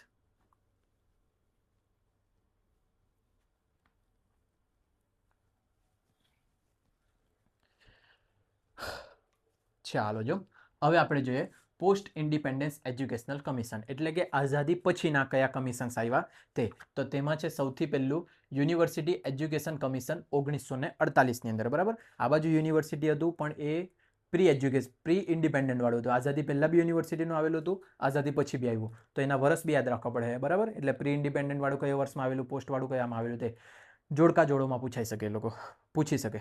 ચાલો, જે યુનિવર્સિટી એજ્યુકેશન કમિશન છે ને તેને રાધાકૃષ્ણ કમિટી તરીકે બી ઓળખવામાં આવે. મોસ્ટ ટાઈમ બી થઈ ગયું, રાધાકૃષ્ણ કમિટી ઘણી વખત સાંભળેલું છે મેં, અને એટલે આ યુનિવર્સિટી એજ્યુકેશન કમિશન જે 1948માં આવેલું ને તેનું બીજું નામ છે રાધાકૃષ્ણ કમિટી, બરાબર. એ યાદ રાખવાનું બધાએ. કોનું બીજું નામ એમ બી પૂછી શકે એ લોકો. તેમાં ડૉક્ટર સર્વપલ્લી રાધાકૃષ્ણની અધ્યક્ષતામાં નવેમ્બર 1948માં નિયુક્ત થયેલી આ સમિતિને ભારતની ઉચ્ચ શિક્ષણ પ્રણાલીનું મૂલ્યાંકન અને સુધારણા પર ધ્યાન કેન્દ્રિત કરેલું હતું, બરાબર. યાદ રાખજો, પાછું રિપીટ કરતો છે મેં. ડૉક્ટર સર્વપલ્લી રાધાકૃષ્ણ અધ્યક્ષ હતા ત્યારે આવેલું નવેમ્બર 1948ની અંદર જે સમિતિ રચાયેલી ને તેમાં એનું મેઇન કામ શું હતું ખબર? ઉચ્ચ શિક્ષણ પ્રણાલીનું મૂલ્યાંકન કરવાનું. જે હાયર એજ્યુકેશન છે ને તેનું મૂલ્યાંકન એસેસમેન્ટ કરવાનું છે અને તેના સુધારણા પર ધ્યાન કેન્દ્રિત કરવાનું, બરાબર. આ કામ હતું આની અંદર, યાદ રાખવાનું. એના મુખ્ય કાર્યોની વાત કરીએ તો તેના મુખ્ય કાર્યોમાં શૈક્ષણિક માળખું, અભ્યાસક્રમ, શિક્ષણશાસ્ત્ર, સંશોધન, નાણાકીય ભંડોળ અને પ્રવેશ નીતિની તપાસનો સમાવેશ થાય, બરાબર. એટલે કે ભણાવવાનું કેવી રીતના, શું ભણાવવાનું, એજ્યુકેશન, એ બધી વસ્તુનો એની અંદર સમાવેશ થતા. પણ ઉચ્ચ એજ્યુકેશન માટે એટલે કે હાયર એજ્યુકેશન માટે, નાના પેલા સ્કૂલ બેઝ એજ્યુકેશન માટેની વાત નથી કરતા. એમાં મેજર રિકમેન્ડેશન જે હતી ને, બરાબર, મેજર રિકમેન્ડેશન એની અંદર જે હતી મુખ્ય ભલામણો, તેમાં UGC, બરાબર, જે આપણે ભણ્યા ને આગળ UGC, તે આની અંદર ભલામણ કરવામાં આવેલી. એટલે પૂછી શકે હા કે UGCની ભલામણ કયા કમિશનની અંદર કરવામાં આવેલી? તો રાધાકૃષ્ણ કમિટીની અંદર, બરાબર. અને જે ક્યારે સ્ટાર્ટ થયેલી? 1948માં. આવું પૂછી શકે આ લોકો.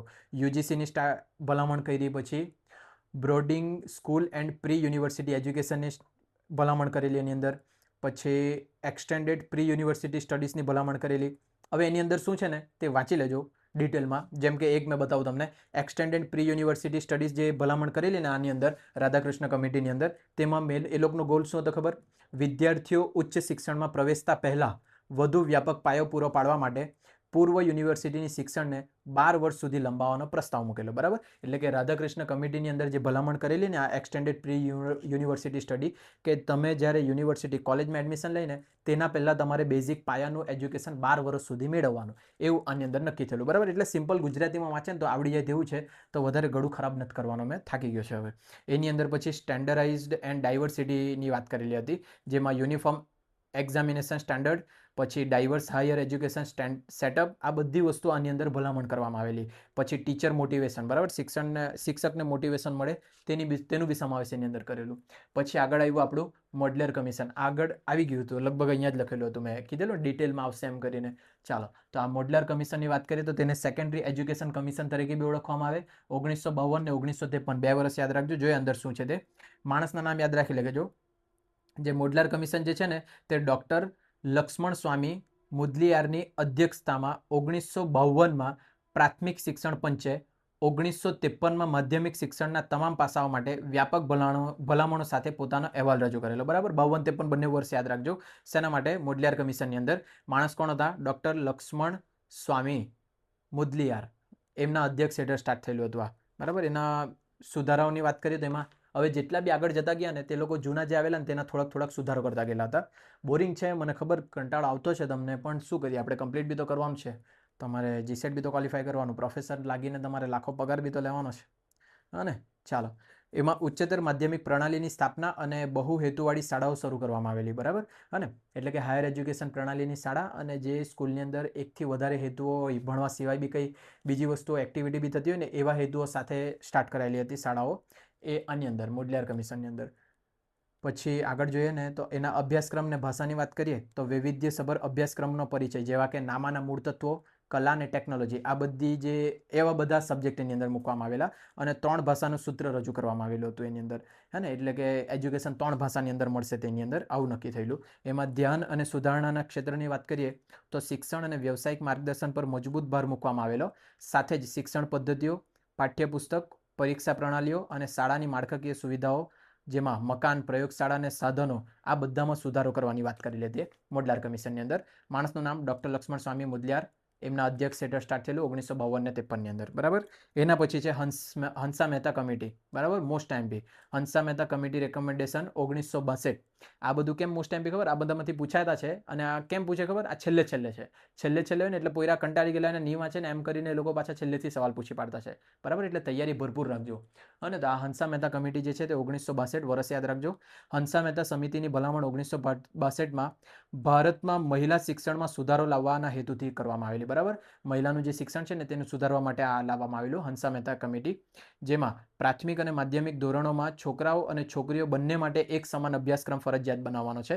કેમ કે પહેલાં છે ને કે એવું છોકરી લોકોને ખાલી હોમ સાયન્સ જ ભણાવતા હતા, ઘરનું બધું કામકાજ કરતા જ શીખવાડતા હતા, પણ હવે એને ચેન્જ કરીને છોકરા છોકરી બધા માટે એજ્યુકેશન સેમ, અભ્યાસક્રમ સેમ બનાવવાની ફરજ પાડેલી હતી. કયા કમિટીની અંદર? હંસા મહેતા કમિટીની અંદર. પછી એમાં તેમજ ઉચ્ચતર માધ્યમિક સ્તરે છોકરીઓ ગૃહ વિજ્ઞાન કે વ્યવસાયિક અભ્યાસ વિશે વિચારે તેવી ભલામણ, બરાબર. અને એટલે કે છોકરીઓની ઈચ્છા હોય તો જ એ કોર્સ લેશે એમ, બરાબર. બાકી એ લોકોની ઈચ્છા હોય તો એ લોકો સાયન્સ, કોમર્સ, આર્ટ્સ જે ઈચ્છા હોય તે લઈ શકે, આવી ભલામણ થયેલી હતી હંસા મહેતા કમિટીની અંદર. પહેલાં છોકરીઓને એટલી ગણતરીમાં નહીં લેતા, આજે બી નથી લેતા. ચાલો, આગળ વાત કરીએ એના તો સુલભતા અને સંસ્થાકીય વ્યવસ્થાની વાત કરીએ તો પ્રાથમિક સ્તરે સશિક્ષણને પ્રોત્સાહન આપવું, જ્યારે જરૂર પડે ત્યારે અલગ શાળાઓ ખોલવાની મંજૂરી આપવી, અને કન્યાઓને તેમની શાળાઓ પસંદ કરવાનો અધિકાર છે તેવી ખાતરી કરવી, બરાબર. અને એટલે છોકરીઓને પોતાના મનગમતી શાળા લઈ શકે એવી વસ્તુ હોવી જોઈએ. મતલબ કે એવું ફોર્સ નહીં થવા જોઈએ કે છોકરી ખાલી આ એક જ કન્યા વિદ્યાલય આપી દીધું જ્યાં બધી છોકરી છે તો બધી છોકરીએ ત્યાં જ ભણવાનું, એવું નથી. છોકરીઓનો પોતાનો અધિકાર રહેવો જોઈએ કે એ છોકરીઓની શાળામાં જ ભણવા માંગે કે જ્યાં છોકરા છોકરી બંને ભણી શકે તે શાળામાં ભણવા માંગે, બરાબર. એની ઈચ્છા પર ફૂલ ઇન્ડિપેન્ડન્સ આપવાનું, એવું નક્કી થયેલું. એટલે કે હંસા જે છે ને, હંસા તે લેડીઝ નામ લાગે, અને હંસા લેડીઝ નામ લાગે એટલે સમજી જાજો કે લેડીઝ માટેનું બધું તેમાં કરવામાં આવેલું એમ, અને ગોખણપટ્ટી થોડીક હાઈ લેવલ પર લઈ જાવ હવે. પછી એમાં કલ્યાણકારી સહાયની વાત કરીએ તો છોકરીઓ માટે શિષ્યવૃત્તિ, મફત પરિવહન, આજે બી તમે જોજો બસમાં 10-20 રૂપિયામાં જ જાય છોકરીઓને, જ્યારે છોકરા 400-500 રૂપિયા ભરીને જાય. મફત પરિવહન અને સ્ટાઇપેન્ડ, જો એક જગ્યાથી બીજી જગ્યાએ ભણવા જાય ને તમે PhD ને એવું કરે ને તો સ્ટાઇપેન્ડ મળે તમને 35,000 થી 37,000 રૂપિયાનું, જેવી આવશ્યક સુવિધાઓ પૂરી પાડવી જેથી ડ્રોપ આઉટ રેશિયો ઘટાડી શકાય. હે ને? એટલે કેમ કે છે ને છોકરીઓ અમુક લોકો કેમ નહીં ભણે ખબર? ઘરમાં વધારે ખર્ચો થવા લાગે, આવવા જવાનો ખર્ચો થવા લાગે, પછી ભણવા પાછળ ખર્ચો થવા લાગે. એ બધા રીઝનથી છે ને છોકરીઓને નહીં ભણાવે, બરાબર? કેમ કે પારકું ધન છે, પછી લગ્ન કરીને જતી જ રહેવાની છે એમ. તો જો આ વસ્તુ આપણે ફ્રી કરી દઈએ ને, તો અમુક પેરેન્ટ્સ લોકો જે પૈસાના લીધે છોકરીઓને ભણવા નહીં મોકલે ને, તે લોકો ભણવા મોકલવા લાગશે. એવું નક્કી કરીને હંસા મહેતા કમિટીની અંદર આ બધું સસ્તું ને ફ્રી કરવામાં આવેલું. ચાલો, સિમ્પલ વસ્તુઓ છે બધી, પણ ભણાવવા પડે ને, શું કરીએ આપણે? તમે આટલા હોશિયાર છે, તમે માસ્ટર્સ પતાવેલ છે, તો વાંચીને બી આવડી જાય તમને. ચાલો, એના પછી આગળ વધીએ તો ઇન્ડિયન એજ્યુકેશન કમિશન, કોઠારી કમિશન, મોસ્ટ એમપી. જે લોકોએ પેપર સોલ્વ કર્યા હશે ને, તે લોકો નામ વાંચીને યાદ આવતું હશે કે આ બધું કામનું છે એમ. કોઠારી કમિશનની ભલામણ થયેલી 1964-66 ની અંદર, બરાબર? મેં તમને કીધું છે 2 વર્ષ આપે ને, એનો મિનિંગ એવો થાય કે જે જૂનું વર્ષ હશે તેની અંદર એની અરજી કરેલી હશે, અને જે નવું વર્ષ હશે ને તેની અંદર એની સ્થાપના થઈ હશે, એક્સેપ્ટ કરાયેલું હશે.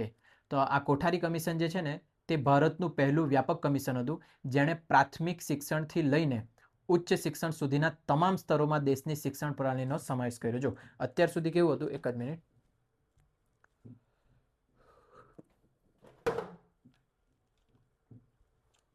હમણાં આપણે જેટલા બી કમિશન ભણ્યા ને, કમિશન કે કમિટી, એ બધામાં છે ને કોઈ એક સ્પેશિયલ ફિલ્ડ તરફ જ હતા. જેમ કે હંસા મહેતા તો ખાલી લેડીઝ માટે હતી, બીજી અમુક હતું તો ખાલી પ્રાથમિક શિક્ષણ માટે હતું, બરાબર? અમુક હતું તો હાયર માટે હતું. પણ જ્યાં કોઠારી કમિશન છે ને, તે પહેલું એવું કમિશન છે કે જેની અંદર બધાનો સમાવેશ કરવામાં આવેલો, બરાબર? એટલે પૂછી શકે તમને કે જે એવું કયું કમિશન છે જેની અંદર સૌથી પહેલા બધા પ્રકારના શિક્ષણનો સમાવેશ કરેલો, બરાબર? એટલે યાદ રાખજો કયું, કોઠારી કમિશન, બરાબર? ચાલો જોઈએ શું છે એની અંદર. કોઠારી કમિશન એ ભારતનું પહેલું વ્યાપક કમિશન હતું, જેણે પ્રાથમિક શિક્ષણથી લઈને ઉચ્ચ શિક્ષણ સુધીના તમામ સ્તરોમાં દેશની શિક્ષણ પ્રણાલીનો સમાવેશ કર્યો. પહેલું એવું હતું કે જેની અંદર ભારતના બધા પ્રકારના શિક્ષણને સમાવેશ કરેલું. એના નેતૃત્વ અને માળખાની વાત કરીએ તો જે અધ્યક્ષ હતા તે હતા દોલતસિંહ કોઠારી, બરાબર? એમના નામથી જ નામ આપી દીધેલું કમિશનને. અને દોલતસિંહ કોઠારી હતા અધ્યક્ષ તે ટાઈમે. શિક્ષણ પ્રણાલીને લગતા વિવિધ મુદ્દાઓ અને સમસ્યાઓનો અભ્યાસ કરવા માટે તેની સ્થાપના કરવામાં આવેલી હતી, જેમાં 12 કાર્યદળો અને 7 કાર્યકારી જૂથોની રચના કરવામાં આવેલી, બરાબર? 12 કાર્યદળો અને 7 કાર્યકારી જૂથોની રચના કરેલી હતી. દોલતસિંહ કોઠારી એના અધ્યક્ષ હતા. અને આગળ જોઈએ તો કાનૂની અને તબીબી શિક્ષણને આખરે કમિશનની ભલામણોમાંથી બાકાત રાખવામાં આવ્યા હતા, બરાબર? જે કાનૂની જે એટલે કે લો ભણવાનું, તબીબી એટલે ડૉક્ટરને લગતું, એ બધા જે છે ને તે આ કમિશનની ભલામણોમાંથી બાકાત હતા. અને આ કમિશનને સુધારા માટે કુલ 23 ભલામણો પ્રસ્તાવિત કરી હતી, બરાબર? એટલે કે આ જે ભલામણ છે ને, એ ભલામણ ધીરે ધીરે આગળ વધતી ગઈ ને એમાં સુધારા બી કરવામાં આવેલા. પણ પહેલા સ્ટાર્ટિંગમાં છે ને એની અંદર લો ને ડૉક્ટર એટલે કે ખબર ને તબીબી ને લો, કાનૂન, આ બંનેને બાકાત રાખેલું હતું, એની અંદર સમાવેશ નહીં કરેલું હતું. આના મેજર રિકમેન્ડેશનની વાત કરીએ ને તો ફંડિંગ એન્ડ નેશનલ ઇન્વેસ્ટમેન્ટ, જે ફંડિંગની વાત કરીએ ને તો જે પૈસા આની અંદર જો કોઈ બી કમિશનમાં કામ કરવાનું હોય, જેમ કે પેલા મહિલાઓને ફ્રીમાં બધું આપવાનું, તો તેના પાછળ ખર્ચો થાય. એ બધા ખર્ચા માટે તમને ફંડિંગની જરૂર પડે. તો એ જે ફંડિંગની વાત કરીએ ને તો તેમાં રાષ્ટ્રીય રોકાણ, તેમાં ખાસ ભલામણ કરવામાં આવી હતી કે રાષ્ટ્રીય આવકના 6% શિક્ષણ પાછળ ખર્ચ થવા જોઈએ. જે આખા દેશની ઇન્કમ થાય ને, એ ટોટલ ઇન્કમમાંથી 6% ઇન્કમ એજ્યુકેશન પાછળ ખર્ચ થવી જોઈએ, પણ જે હાલના ટાઈમે થતી નથી. ને જો થતી હોય ને તો કોના ખિસ્સામાં જતી છે ખબર નથી. આગળ જોઈએ તો તેનો ઉદ્દેશ વહીવટી મુદ્દાઓ ઉકેલવા અને યુનિવર્સિટીઓને સ્વાયત્તતા આપવાનો હતો, બરાબર? યુનિવર્સિટીને ઓટોનોમી આપવાની હતી અને બધા વહીવટી મુદ્દાઓનો ઉકેલ લાવવાનો હતો. જે મગજમારીવાળું છે એ બધું સોલ્વ કરીને ખાલી એજ્યુકેશન તરફ જ બધાને વાળીએ, એવું એનું મેઇન ગોલ હતો. એમાં ભાષાની નીતિ વાત કરીએ તો ત્રિભાષા સૂત્રનો અમલ કરેલો હતો એની અંદર. પછી શિક્ષણમાં કાર્ય અનુભવનો સમાવેશ કરવામાં આવતો, કાર્ય અનુભવનો સમાવેશ કરતા. એના પછી નૈતિક અને ધાર્મિક શિક્ષણનું સંકલન કરવાનું હતું, બરાબર? જે નૈતિક એટલે કે છે ને તમારી અંદર સંસ્કારોનું સિંચન થવું જોઈએ, સાથે સાથે ધર્મને લગતું બી શિક્ષણ મળવું જોઈએ. આ બધી વસ્તુનો સમાવેશ કરેલો હતું કોઠારી કમિશનની અંદર, બરાબર? ચાલો, એમાં જે છે હાયર એજ્યુકેશન એક્સપેન્શન એટલે કે ઉચ્ચ શિક્ષણમાં પ્રવેશને સંબોધિત કરવો અને યુનિવર્સિટીના ઉદ્દેશ્ય અને કાર્યોને વ્યાખ્યાયિત કરવાના, બરાબર? હાયર એજ્યુકેશન છે, પછી યુનિવર્સિટીને લગતા જે બી કંઈ બી વસ્તુ છે ને, બધી વસ્તુ આની અંદર સમાવેશ થયેલું હતું. વોકેશનલ એડલ્ટ એજ્યુકેશન એટલે કે વ્યાવસાયિક ને પુખ્ત શિક્ષણ, પછી મહિલાઓનું શિક્ષણ, દૂર સ્થળે શિક્ષણ એટલે કે ઘેર બહેને ઓનલાઈન ભણી શકે તેવું શિક્ષણ, ને વિદ્યાર્થી અને શિક્ષક બંનેને સહાય, શિક્ષકને ટીચિંગ મતલબ કે તાલીમ આપવાની, વિદ્યાર્થીઓને પુસ્તકો આપવાનું, આ બધી વસ્તુઓનો સમાવેશ આની અંદર થઈ ચૂકેલો હતો. એના પછી આવેલું હતું નેશનલ પોલિસી ઓન એજ્યુકેશન. જ્યાં નેશનલ પોલિસી ઓન એજ્યુકેશન છે ને તે 2 વખત આવ્યું, ધ્યાન રાખજો. નેશનલ પોલિસી ઓન એજ્યુકેશન 1968માં હતું અને એને જ પાછું રિન્યૂ કરેલું હતું 1986ની અંદર, બરાબર. 2 વર્ષ યાદ રાખવાનું. જૂની એજ્યુકેશન પોલિસી હતી તે 1968, પછી નવી આવી તે 1986. ને અત્યારે તો ન્યૂ એજ્યુકેશન પોલિસી 2020 બી આવી ગયેલી છે. અને ન્યૂ એજ્યુકેશન પોલિસી NEP 2020 યાદ હોય તો આગળ ભણી ચૂકેલા છે, એટલે એના વિશે પાછું ડિટેલમાં જતો નથી મેં.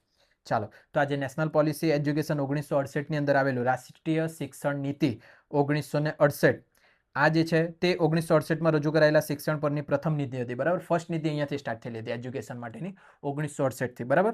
એની અંદર શું છે તે જોઈ લે. આમૂલ પુનઃનિર્માણની જરૂરિયાત. આ નીતિ જે છે ને તે શિક્ષણ પંચ દ્વારા ભલામણ કરાયેલ શિક્ષણના આમૂલ પુનઃનિર્માણની જરૂરિયાત પર આધારિત હતું, બરાબર. એજ્યુકેશનને પાછું રિબિલ્ડ કરવાનું, બરાબર. જે ખામીઓ છે તેને સુધારો અને જે કંઈ બી ઘટતું મૂકતું છે તે બધું એડ કરો, એના માટે આ સ્ટાર્ટ થયેલું હતું 1968ની અંદર. પછી શૈક્ષણિક માળખું 10+2+3 પેટર્ન, બરાબર. જે એજ્યુકેશન માળખું છે ને 10+2+3 મેથડ અપનાવવું જોઈએ. એટલે 10 વર્ષ સ્કૂલ એજ્યુકેશન, બરાબર, પ્રાથમિક શાળા, પછી આ જે 2 વર્ષ છે તે હાયર એજ્યુકેશન અને 3 વર્ષ જે છે તે ડિગ્રી કોર્સ, બરાબર. આવી રીતના 10+2+3 હિમાયત થયેલી હતી નેશનલ પોલિસી ઓન એજ્યુકેશન 1968ની અંદર સૌપ્રથમ વખત, બરાબર. ફર્સ્ટ ટાઈમ એવું નક્કી થયેલું હતું. એમાં મફત અને ફરજિયાત શિક્ષણ, 14 વર્ષના સુધીના બાળકને મફત ને ફરજિયાત શિક્ષણ મળવા જોઈએ, એ બી આની અંદર નક્કી થયેલું હતું. એના પછી તકોની સમાનતા, એટલે કે શિક્ષણની સમાનતા, સમાન પહોંચ સુનિશ્ચિત કરવાની. પછી શહેરના બાળકો હોય, ગામના બાળકો હોય, સ્ત્રી હોય, પુરુષ હોય, કોઈ બી જાતિના હોય, ગરીબ હોય, અમીર હોય, બધા માટે સરખું એજ્યુકેશન મળવું જોઈએ, સમાન તક મળવી જોઈએ બધાને. પછી એના વાત કરીએ આગળ, તો એમાં ચારિત્ર્ય નિર્માણ, સામાજિક પ્રતિબદ્ધતાની ભાવના વિકસાવવાનો કાર્યક્રમ રજૂ થતો, બરાબર. એટલે કે લોકોનું ચરિત્ર, બાળકોનું ચરિત્ર બી વિકસાવવા જોઈએ, એ લોકો સાચા નિર્ણય લેતા થવા જોઈએ, એ લોકોની અંદર સંસ્કારનું સિંચન થવા જોઈએ, એ બધી વસ્તુનો બી સમાવેશ આની અંદર કરેલો. પછી સબ્જેક્ટની વાત કરીએ તો વિજ્ઞાન અને ગણિતને મહત્વ આપતા એ લોકો આ વિષયને શાળા દરમિયાન સામાન્ય શિક્ષણનો અભિન્ન ભાગ બનાવેલો.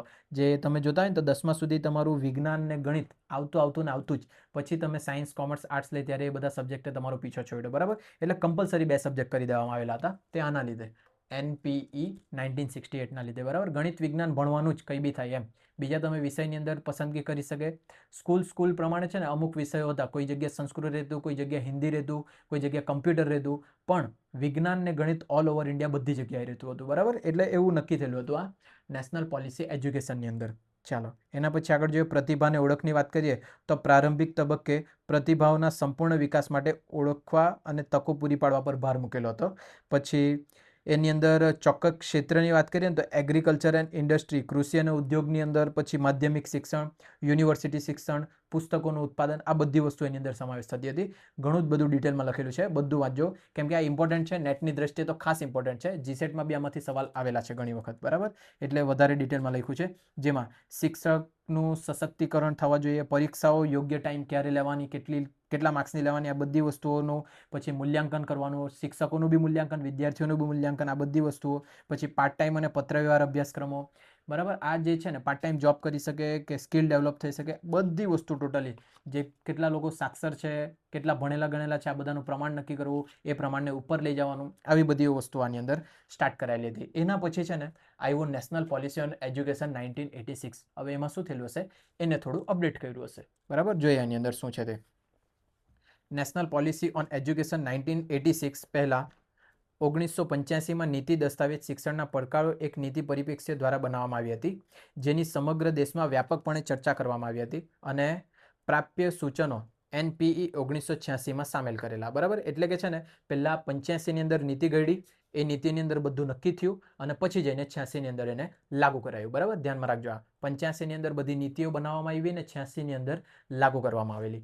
એની અંદર મેઇન ફીચર્સની વાત કરીએ ને તો રાષ્ટ્રીય શિક્ષણ પ્રણાલી શિક્ષણનું 10+2+3 માળખું, રાષ્ટ્રીય અભ્યાસક્રમ માળખા, જેમાં અન્ય ઘટકોની સાથે સામાન્ય કોર હોય છે, બરાબર. એટલે કે છે ને તમને તમારી ભાષામાં એમ કેમ તો આખા દેશની અંદર જે સિલેબસ હોય ને બધા ધોરણનું સિલેબસ સમાન રહેવા જોઈએ. એટલે કે કોઈક સિટીના સ્ટુડન્ટ વધારે એડવાન્સ સિલેબસ ભણતા હોય, ગામડાના સ્ટુડન્ટ પછાતવાળા સિલેબસ ભણતા હોય એવું નહીં, બધાને ઓલ ઓવર ઇન્ડિયાની અંદર સમાન સિલેબસ કરવાની વાત કરી, જેમાં યુનિવર્સલ એનરોલમેન્ટ એટલે કે આમાં બી એ વસ્તુનો સમાવેશ કરેલો કે 14 વર્ષ સુધીના બાળકોની સાર્વત્રિક નોંધણી અને સાર્વત્રિક જાળવણી થવી જોઈએ, બરાબર.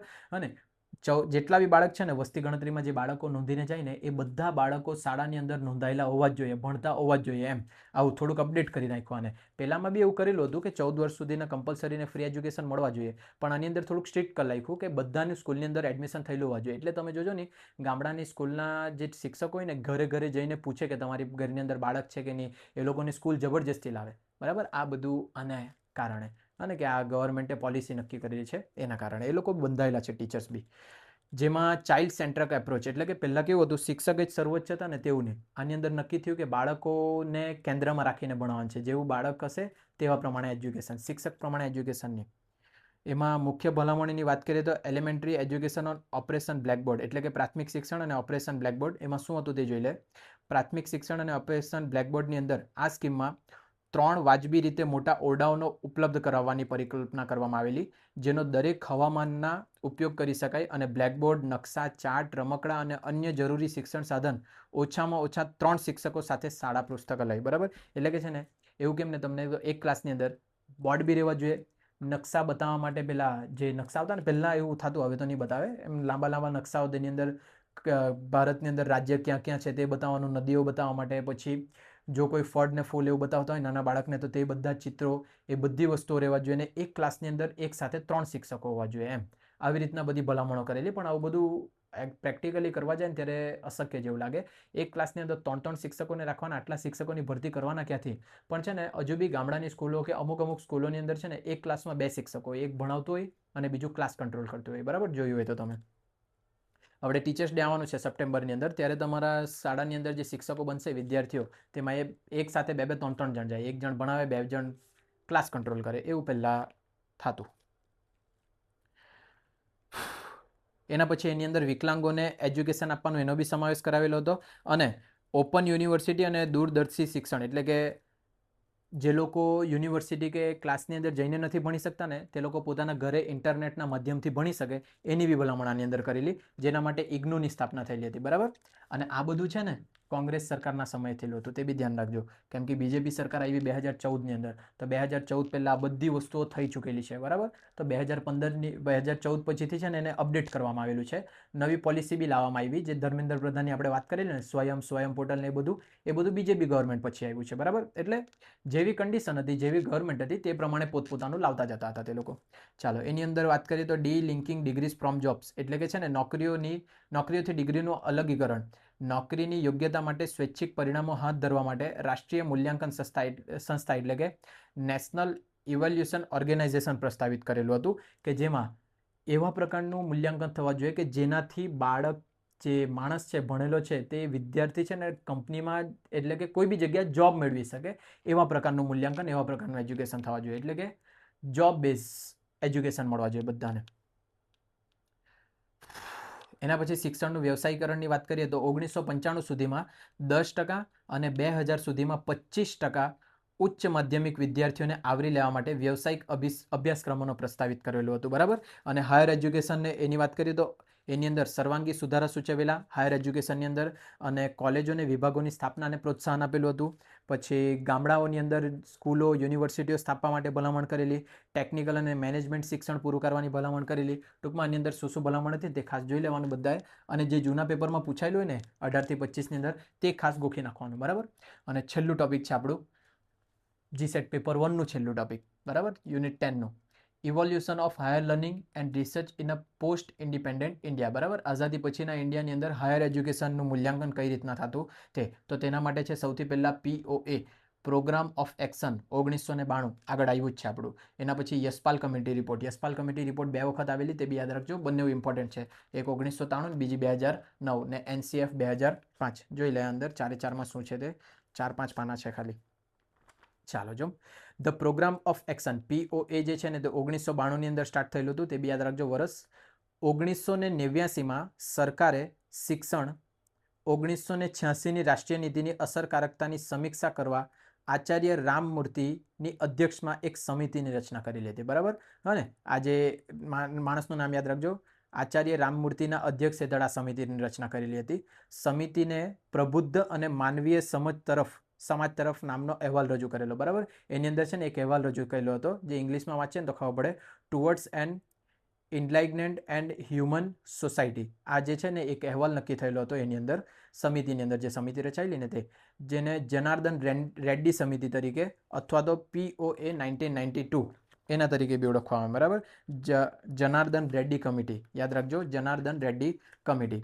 આજે રામમૂર્તિ સમિતિની સૂચનાઓને ધ્યાનમાં લેતા પહેલા સરકારે છે ને બીજી સમિતિની નિમણૂક કરેલી હતી, જેની રચના જુલાઈ 1991માં કરવામાં આવેલી. એટલે કે જે આ POA આવ્યું ને 1992ની અંદર, તેના પહેલાં જ એક સમિતિ રચાયેલી હતી 1991ની અંદર, જેને NPE 1986માં, એટલે કે આ નેશનલ પોલિસી એજ્યુકેશન 1986માં કેટલાક ફેરફારો સાથે રામમૂર્તિ સમિતિની ભલામણોને ધ્યાનમાં લીધી હતી. શ્રી જનાર્દન રેડ્ડી આ સમિતિના અધ્યક્ષ હતા. જાન્યુઆરી 1992ની અંદર તેનો અહેવાલ સુપરત કર્યો હતો અને આ દસ્તાવેજ તરીકે ઓળખાયો છે પ્રોગ્રામ ઓફ એક્શન. બરાબર, એટલે કે આની અંદર જે હતું ને તેમાં થોડાક સુધારા કરીને, જે માણસનું નામ શું હતું, શ્રી જનાર્દન રેડ્ડી આ સમિતિના અધ્યક્ષ હતા અને તેમણે રજૂ કર્યું આ POA. બધાનું કામ એ જ છે, જે લોકો શોધી ગયેલા છે ને તેમાં થોડુંક અપડેટ કરીને પોતાનું નામ ઠોકી મૂકે ખાલી, બસ બીજું કંઈ મળે નહીં એ લોકોનું. બરાબર, અને તો આ POA 1992ની રચના કરવામાં આવી. હવે એની અંદર જે છે ને મફત શિક્ષણ માટેનું રાષ્ટ્રીય મિશનનો સમાવેશ થાય. પછી હાસ્યમાં ધકેલાયેલા જૂથો પર વિશેષ ધ્યાન. હાસ્યમાં ધકેલાયેલા એટલે જેમાં પછાત વર્ગો છે, માઇનોરિટી છે, બરાબર, પછી ST SC વાળા છે, મહિલાઓ છે, આ જે હાસ્યમાં ધકેલાઈ ગયેલા છે ને તેના માટે ઉપર લાવવાની પોલિસી ને જૂથો સ્ટાર્ટ કર્યું, એ લોકો પર ધ્યાન રાખવાનું એમ. પછી નેશનલ ઇવોલ્યુશન એસોસિએશન, એટલે કે જે મૂલ્યાંકન થવાનું છે ને પેપરનું, વિદ્યાર્થીઓ જે એજ્યુકેશન લેતા છે એના પછી જે એક્ઝામ્સ થવાની છે એના મૂલ્યાંકનને લગતી પોલિસીઝ આની અંદર આવી. પછી નવોદય વિદ્યાલયોની વિસ્તૃત સ્થાપના થયેલી હતી. બરાબર, એની અંદર છે ને ખાસ કરીને ST ને SC વિદ્યાર્થીઓ માટે આ અનામત રાખેલી જગ્યા. બરાબર, તમે આજે જોઈને બધા જગ્યાએ સ્કૂલ કોલેજની અંદર ST SC માટે સીટ અલાઉ થઈ ગયેલી હોય પહેલેથી જ. બરાબર, તો તે બધું આ લોકોને આભારી છે, POAને. બરાબર, જો બધી વસ્તુમાં થોડાક ફાળો બધાનો જ છે, એટલે કોઈ એકને જ આપણે ગુનેગાર નહીં કહી શકીએ, ગુનેગારની તારીફ નહીં કરી શકીએ. બરાબર, ખબર પડતી હોય તો કટાક્ષ. ઉચ્ચ શિક્ષણ માટે સ્વાયત્ત કમિશન. બરાબર, ઉચ્ચ શિક્ષણ માટે જે મેઇન બધી કમિટી પસાર કરવાની ને એ બધું આની અંદર એડ થયેલું હતું. બરાબર, પછી શિક્ષણમાં સ્ત્રીઓનું પ્રતિનિધિત્વ, એટલે કે જે ટીચિંગની અંદર છે, જોઈ લો છો, શિક્ષણમાં જાતિનું પ્રતિનિધિત્વની અંદર વાત કરીએ તો ભવિષ્યમાં પ્રાથમિક શાળાના 50% શિક્ષિકાઓ મહિલાઓ તરીકે નિમણૂક કરવાનો લક્ષ્યાંક નક્કી કરેલો. બરાબર, એટલે કે જે સ્કૂલની અંદર ટીચર્સ છે ને તેમાં 50% ટીચર્સ લેડીઝ હોવા જોઈએ, આવું નક્કી થયેલું હતું આની અંદર POAની અંદર. બરાબર, ગુજરાતીમાં વાંચે તો આવડી જાય, ખોટું મારા પર બોલાવ કર્યા કરે. શાળાઓમાં છે ને 12મા વર્ગનો સમાવેશ કરેલો હતો, 12 વર્ગોનો સમાવેશ કરેલો હતો શાળાની અંદર. એકથી પહેલાં છે ને 1 થી 10 હતું, પહેલાં એના બી પહેલાં 1 થી 8 હતું, પછી 1 થી 10 થયું ને પછી 12 થયું ને એમ કરીને આગળ વધતા ગયા. પછી 12મા સુધી મેળવીને પછી કોલેજ સ્ટાર્ટ થઈ ગયું, એટલે પહેલાં 10+2+3 એવી રીતના કમિટીની અંદર નક્કી થતું ગયું ધીરે ધીરે. કોઠારીની અંદર સૌથી પહેલી વખત રજૂ થયેલું લગભગ. પછી સાક્ષરતા ઝુંબેશ પાર પાડવા, એટલે કે દેશના દરેક નાગરિક સાક્ષર રહેવા જોઈએ, કોઈ અભણ નહીં રહેવા જોઈએ, એ બધાની ભલામણ કરેલી એમાં. પછી શૈક્ષણિક સંસ્થાઓને મજબૂત બનાવવી, જેમ કે UGC, NCT, AICTE, બરાબર, આ બધી સંસ્થાઓને છે ને મજબૂત બનાવવા માટેની ભલામણ કરેલી આની અંદર. વ્યવસાયિક અને કુશળ તાલીમ, જે એજ્યુકેશન મેળવવાનું છે ને તે વ્યવસાયિક એજ્યુકેશન ને સ્કિલ બેઝ એજ્યુકેશન મળવા જોઈએ બધાને. અને બ્લેકબોર્ડ પ્રોગ્રામનું વિસ્તરણ કરેલું. એક જગ્યાએ બ્લેકબોર્ડ આવ્યું ને, બ્લેકબોર્ડ પ્રોગ્રામ, તેની અંદર જે નક્કી થયેલું ને તેને થોડુંક એક્સપેન્ડ કર્યું. બરાબર, વિકાસ કર્યો એનો. અને પછી આવ્યું યશપાલ કમિટી રિપોર્ટ 1993ની અંદર. 92માં POA આવ્યું, એના પછી 93ની અંદર આવ્યું યશપાલ કમિટી રિપોર્ટ. એના પછી આવ્યું NCF 2005ની અંદર, ને છેલ્લે પાછી રિપોર્ટ આવી યશપાલ કમિટીની 2009ની અંદર. બરાબર, ચાલો જોયો. 1993ની અંદર જે યશપાલ કમિટીની રિપોર્ટ આવી તેમાં શું નક્કી થયું કે એને છે ને લર્નિંગ વિધાઉટ બર્ડન, બરાબર, કોઈક બર્ડન વગર તમારે ભણવાનું છે, એવા સ્લોગન સ્ટાર્ટ થયેલા હતા. ટાઇટલ હતું એવું એનું. 1993ના યશપાલ સમિતિ અહેવાલનું શીર્ષક ભાર વિના શીખવું. બરાબર, લર્નિંગ વિધાઉટ બર્ડન, ભાર વિના શીખવું. જો ભાર વિના શીખવું કરતાં ઇંગ્લિશવાળું જ યાદ રાખજો, કેમ કે એ લોકો છે ને ગુજરાતીમાં બી એવું લખી દેશે, લર્નિંગ વિધાઉટ બર્ડન, એમ ગુજરાતીમાં બી લખી દેશે એવું જ, અર્થ નહીં લખશે. બરાબર, પણ અહીંયા મેં અર્થ આપ્યું છે તમને. તેનો હેતુ વિદ્યાર્થીઓ પર વધુ પડતા શૈક્ષણિક ભારના મુદ્દાને સંબોધવાનો છે. બરાબર, એટલે કે જે છોકરાઓ પર લોડ પડે ને, જેના કારણે છોકરાઓ સુસાઇડ કરતા થાય ને, એ બધું થોડુંક ઘટાડવા માટે આ યશપાલ કમિટીની નિમણૂક મતલબ કે રિપોર્ટ આવેલી હતી. તે બી 1993ની અંદર. તેના પછી બી તો કેટલા સુસાઇડ થયા જોયું જશે તમે. કેટલું બર્ડન લાગે વિદ્યાર્થીઓને એજ્યુકેશનની બાબતમાં. એજ્યુકેશન વિદ્યાર્થીઓના ફ્યુચર માટે છે, પણ તે છતાં એ લોકો અત્યારનું પ્રેઝન્ટ જ બચાવી નથી શકતા વિદ્યાર્થીઓનું. તો ફ્યુચર હું કપાળ કરવાના એ લોકો. પછી ગોખણપટ્ટીથી છુટકારો, બરાબર. જે એજ્યુકેશન હતું ને તેમાં મોટે ભાગે રોટ લર્નિંગ હતી. રોટ લર્નિંગ એટલે કે ગોખણપટ્ટી, બરાબર, ગોખવાનું વધારે હતું એજ્યુકેશનની અંદર. તેને થોડુંક ઘટાડો, દૂર કરો, એવું આ રિપોર્ટની અંદર નક્કી કરવામાં આવેલું હતું. પછી અભ્યાસક્રમનું સુવ્યવસ્થિતપણું, બરાબર. જે અભ્યાસક્રમ રહેવા જોઈએ જે ધોરણની અંદર, તેવા પ્રકારનું જ અભ્યાસક્રમ આપવા માટેની રિપોર્ટ નક્કી થયેલી હતી યશપાલ કમિટીની અંદર. પછી સતત અને વ્યાપક મૂલ્યાંકન, બરાબર. એવું નહીં થવા જોઈએ કે વર્ષમાં એક જ વખત મૂલ્યાંકન થાય, સતત મૂલ્યાંકન થવું જોઈએ. એટલે કે તમે જોઈને સ્કૂલની અંદર તો પ્રથમ પરીક્ષા લેવાય, યુનિટ કસોટી લેવાય, દ્વિતીય પરીક્ષા લેવાય, એમ કરીને છે ને વારંવાર વિદ્યાર્થીઓનું મૂલ્યાંકન થવા જોઈએ. વર્ષમાં એક જ વખત મૂલ્યાંકન થાય ને તો વિદ્યાર્થીઓનું વ્યવસ્થિત ખબર નહીં પડશે. આ નક્કી થયેલું હતું યશપાલ કમિટીની અંદર. એના પછી સંવાદાત્મક વર્ગખંડો અને સુસંગતતા, એટલે કે છે ને જે એજ્યુકેશન આપવાનું ને ત્યારે શિક્ષક ને વિદ્યાર્થી વચ્ચે સંવાદ થવા જોઈએ. ખાલી શિક્ષક જ બધું બોલ્યા કરે તેવું નહીં થવા જોઈએ. શિક્ષક પહેલાં ટોપર જ રહીને એ જ બધું કરાવ્યા કરે એવું નહીં. જે ચર્ચા વિચારણા સાથે એજ્યુકેશન મળવા જોઈએ બધાને, એવું નક્કી થયેલું હતું યશપાલ કમિટીની રિપોર્ટમાં. પછી ગુણવત્તાયુક્ત શિક્ષક તાલીમ, એટલે કે જે ટીચર્સ છે ટીચરને બી તાલીમ મળવા જોઈએ. ટીચર એમ જ તાલીમ વગર આવીને ગમે તે બકબક કરીને ગે લાગે ને તે નહીં ચાલે, બરાબર. અને એટલે શિક્ષકોને બી, જો શિક્ષકે પદવી તો મેળવી લીધી, પણ એડવાન્સ જે થતા જતા છે ને, અત્યારના સ્ટુડન્ટ બહુ વધારે જ પડતા એડવાન્સ થઈ ગયેલા છે. આ વર્ષની સ્પેશિયલ વાત કરું ને તો થોડુંક અજીબ બી લાગતું છે મને. આ વર્ષના સ્ટુડન્ટ જે 11th નવા આવ્યા છે તે કોઈક સ્ટુડન્ટ સારા બી લાગતા છે કે જે કંઈક બહુ વધારે જ પડતા અપડેટ છે. અને અમુક જે છે એટલા બધા ફેંકાઈ ગયેલા છે ને આ ભણવાના પહેલાંમાંથી કે મને ખબર બી નથી પડ્યા કરે કે એને પાછા કેવી રીતના લાવવું, બરાબર. સમજ્યા કરે તમે કે જે ફોનની દુનિયામાં રીલ્સમાં એટલા ખવાઈ ચૂકેલા છે ને કે એ લોકોને વિશ્વાસ અપાવવાનું ભારી થઈ જાય કરે કે એજ્યુકેશન તમારા માટે જરૂરી છે. એ લોકોને એવું લાગતું છે બસ આ મોબાઈલ ને રીલ્સ ને એ જ બધું અમારા માટે ઇમ્પોર્ટન્ટ છે, ત્યાંથી જ અમે બધું મેળવી લેશું એમ. હવે ખબર નહીં એને કેવી રીતના સુધારો કરવાનો. મારે બી થોડુંક અપડેટ થવા પડે આ વસ્તુ માટે. એટલે તો આમાં નક્કી કર્યું કે જે શિક્ષકો છે ને તેને વ્યવસ્થિત તાલીમ અપાવવા જોઈએ કે જે આજના ટાઈમના વિદ્યાર્થીઓ સામે ટકી શકે એમ. પછી પરિચિત શિક્ષણ માધ્યમ, જે શિક્ષણ માધ્યમ છે ને, હવે પહેલા ટાઈમે તો બ્લેકબોર્ડથી ભણાવતા, પછી ધીરે ધીરે વ્હાઇટ બોર્ડ આવ્યા, હવે એના પછી સ્માર્ટ બોર્ડ આવ્યા. તો જે આ માધ્યમથી ભણાવવાના ને તે માધ્યમ વાપરતા શિક્ષકોને બી આવડવા જોઈએ. તો તેના માટે તાલીમ આપવાની વાત થઈ, તો તે નક્કી થયું યશપાલ કમિટીની રિપોર્ટની અંદર. એના પછી કૌશલ્યનું એકીકરણ અને નૈતિક મૂલ્ય, બરાબર. સ્કિલ બેઝ એજ્યુકેશન આપવાનું અને એ લોકોની અંદર નૈતિક મૂલ્યનો વિકાસ કરવાનો હતો. આવું બધું નક્કી થયું યશપાલ રિપોર્ટની અંદર. પછી પાયાની સુવિધાઓ અને સામાજિક સહભાગિતાઓ, એટલે કે શાળાના અંદર જે પાયાની સુવિધાઓ હોય ને તો જેની અંદર પુસ્તકાલય હોવા જોઈએ, લાઇબ્રેરી હોવા જોઈએ, પ્રયોગશાળા હોવા જોઈએ, બરાબર, પીવાનું પાણી હોવા જોઈએ, પછી વોશરૂમ સ્વચ્છ રહેવા જોઈએ. આ બધી સુવિધાઓ રહેવી જોઈએ એવું યશપાલ કમિટીની રિપોર્ટમાં નક્કી થયું 1993ની અંદર. એના પછી છે NCF 2005. પહેલાં તો ફૂલ ફોર્મ યાદ રાખજો, નેશનલ કરિક્યુલમ ફ્રેમવર્ક 2005. એની અંદર શું થયું કે એ પહેલાં તો અધ્યક્ષ યાદ રાખજો, પ્રોફેસર યશપાલ, બરાબર. બધું હરકું જ છે. હા, યશપાલ કમિટીમાં જે રિપોર્ટ આપેલું ને તે જ માણસે NCF બી લાવેલું ને પાછું એણે જ રિપોર્ટ આપેલી છે. તો આ જે NCF છે નેશનલ કરિક્યુલમ ફ્રેમવર્ક 2005, એના અધ્યક્ષ જે હતા તે પ્રોફેસર યશપાલ હતા, યાદ રાખજો નામ. જેનો હેતુ શું હતો?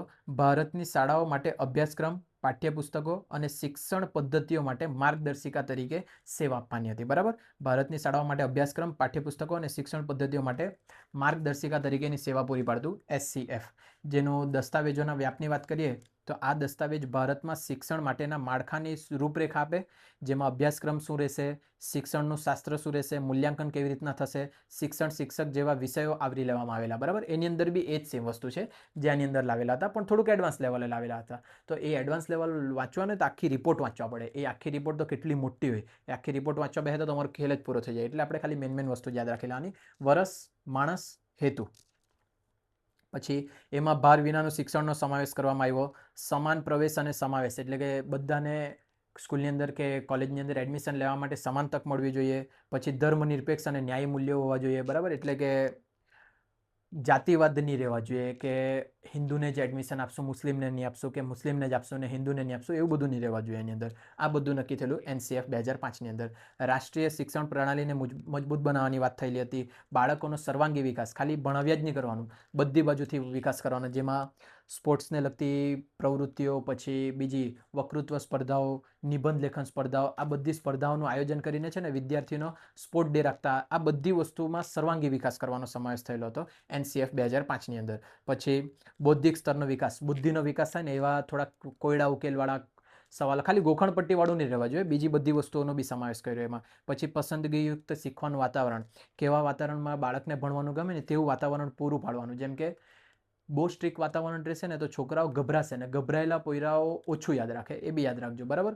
ઓછું કાં તો યાદ રાખી લે ને તો પરમાનન્ટ યાદ નહીં રાખશે, પણ જો ખુશ થઈને સમજીને યાદ રાખેલો છે ને તો લાઈફ ટાઈમ યાદ રહેશે.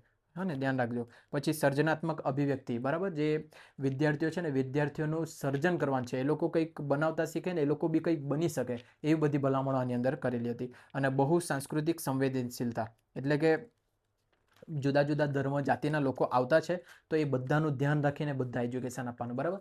ધારો કે કોઈ શિક્ષકનું બિલીફ કઈ હોય કે આ જાતિના લોકો ખરાબ હોય, આ જાતિના લોકો સારા હોય, તો એ વિદ્યાર્થી તરફ નહીં જવા જોઈએ અને એ ભેદભાવ વિદ્યાર્થી વચ્ચે નહીં થવા જોઈએ. આ વસ્તુનું ધ્યાન રાખવાનું છે શિક્ષકે, તે નક્કી થયેલું હતું NCF 2005ની અંદર.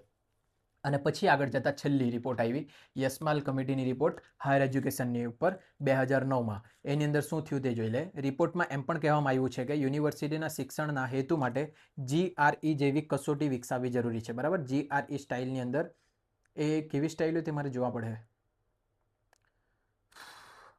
અત્યારે જોઈ લેમ કે હું કરું?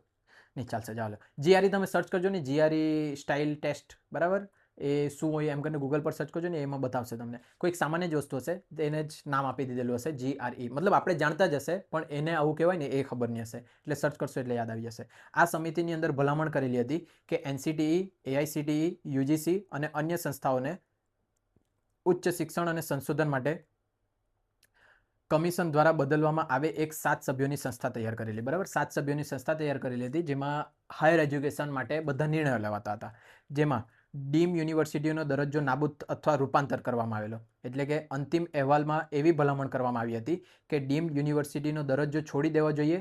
એવી પણ ભલામણ કરવામાં આવી હતી કે તમામ લાયક ડીમ યુનિવર્સિટીને કાં તો સંપૂર્ણ યુનિવર્સિટીઓમાં રૂપાંતરિત કરવી જોઈએ અથવા તો કાઢી નાખવા જોઈએ, બરાબર. આ જે ડીમ યુનિવર્સિટી છે ને, ક્યાં તો એને સંપૂર્ણ યુનિવર્સિટીમાં રૂપાંતર કરો, ક્યાં તો એને કાઢી નાખો, બરાબર. પછી આગળ જોઈએ તો કોન્સિલોડેશન ઓફ એકેડેમિક પાવર, એટલે કે શૈક્ષણિક સત્તાઓનું કેન્દ્રીકરણ થવા જોઈએ, એવી ભલામણ કરવામાં આવી હતી કે યુનિવર્સિટીઓએ તમામ શૈક્ષણિક જવાબદારી ઉપાડવી જોઈએ, બરાબર. શિક્ષણને લગતી જેટલી બી જવાબદારી છે ને એ બધી યુનિવર્સિટીએ પોતાના હાથમાં લેવી પડશે.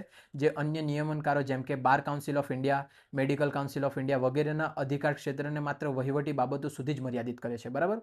અને એટલે યુનિવર્સિટીએ બધું પોતાના હાથમાં લેવા પડશે.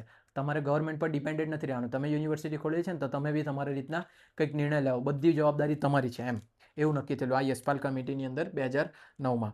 અહેવાલમાં જણાવવામાં આવેલું કે IITs અને IIM એ સંપૂર્ણ યુનિવર્સિટી તરીકે કામ કરવા માટે તેમના કાર્યક્ષેત્રને વૈવિધ્યકરણ અને વિસ્તારવા માટે પ્રોત્સાહિત કરવા જોઈએ, બરાબર. એટલે કે જે મોટી મોટી સંસ્થાઓ છે ને IIT ને IIM, તેના માટે તો ખાસ એ લોકોએ નક્કી કરેલું કે તમારે પોતે જ બધું સ્ટાર્ટ રાખવાનું છે. મેં તમને આ GRE કહી દેમ પહેલાં હોદીને.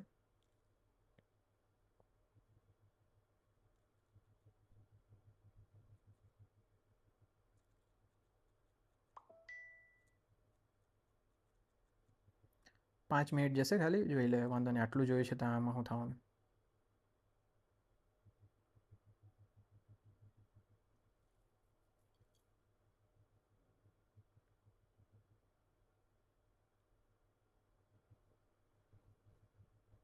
હા, જે MCQ દ્વારા એક્ઝામ લેવાય ને તેને GRE એક્ઝામ કહેવાય. ગ્રેજ્યુએટ રેકોર્ડ એક્ઝામિનેશન, આવી રીતના એનું નામ છે, ફૂલ ફોર્મ, બરાબર. જે કમ્પ્યુટર દ્વારા બધું લેવાતી હોય ને તે. એક હજુ વસ્તુ કહેવાની હતી.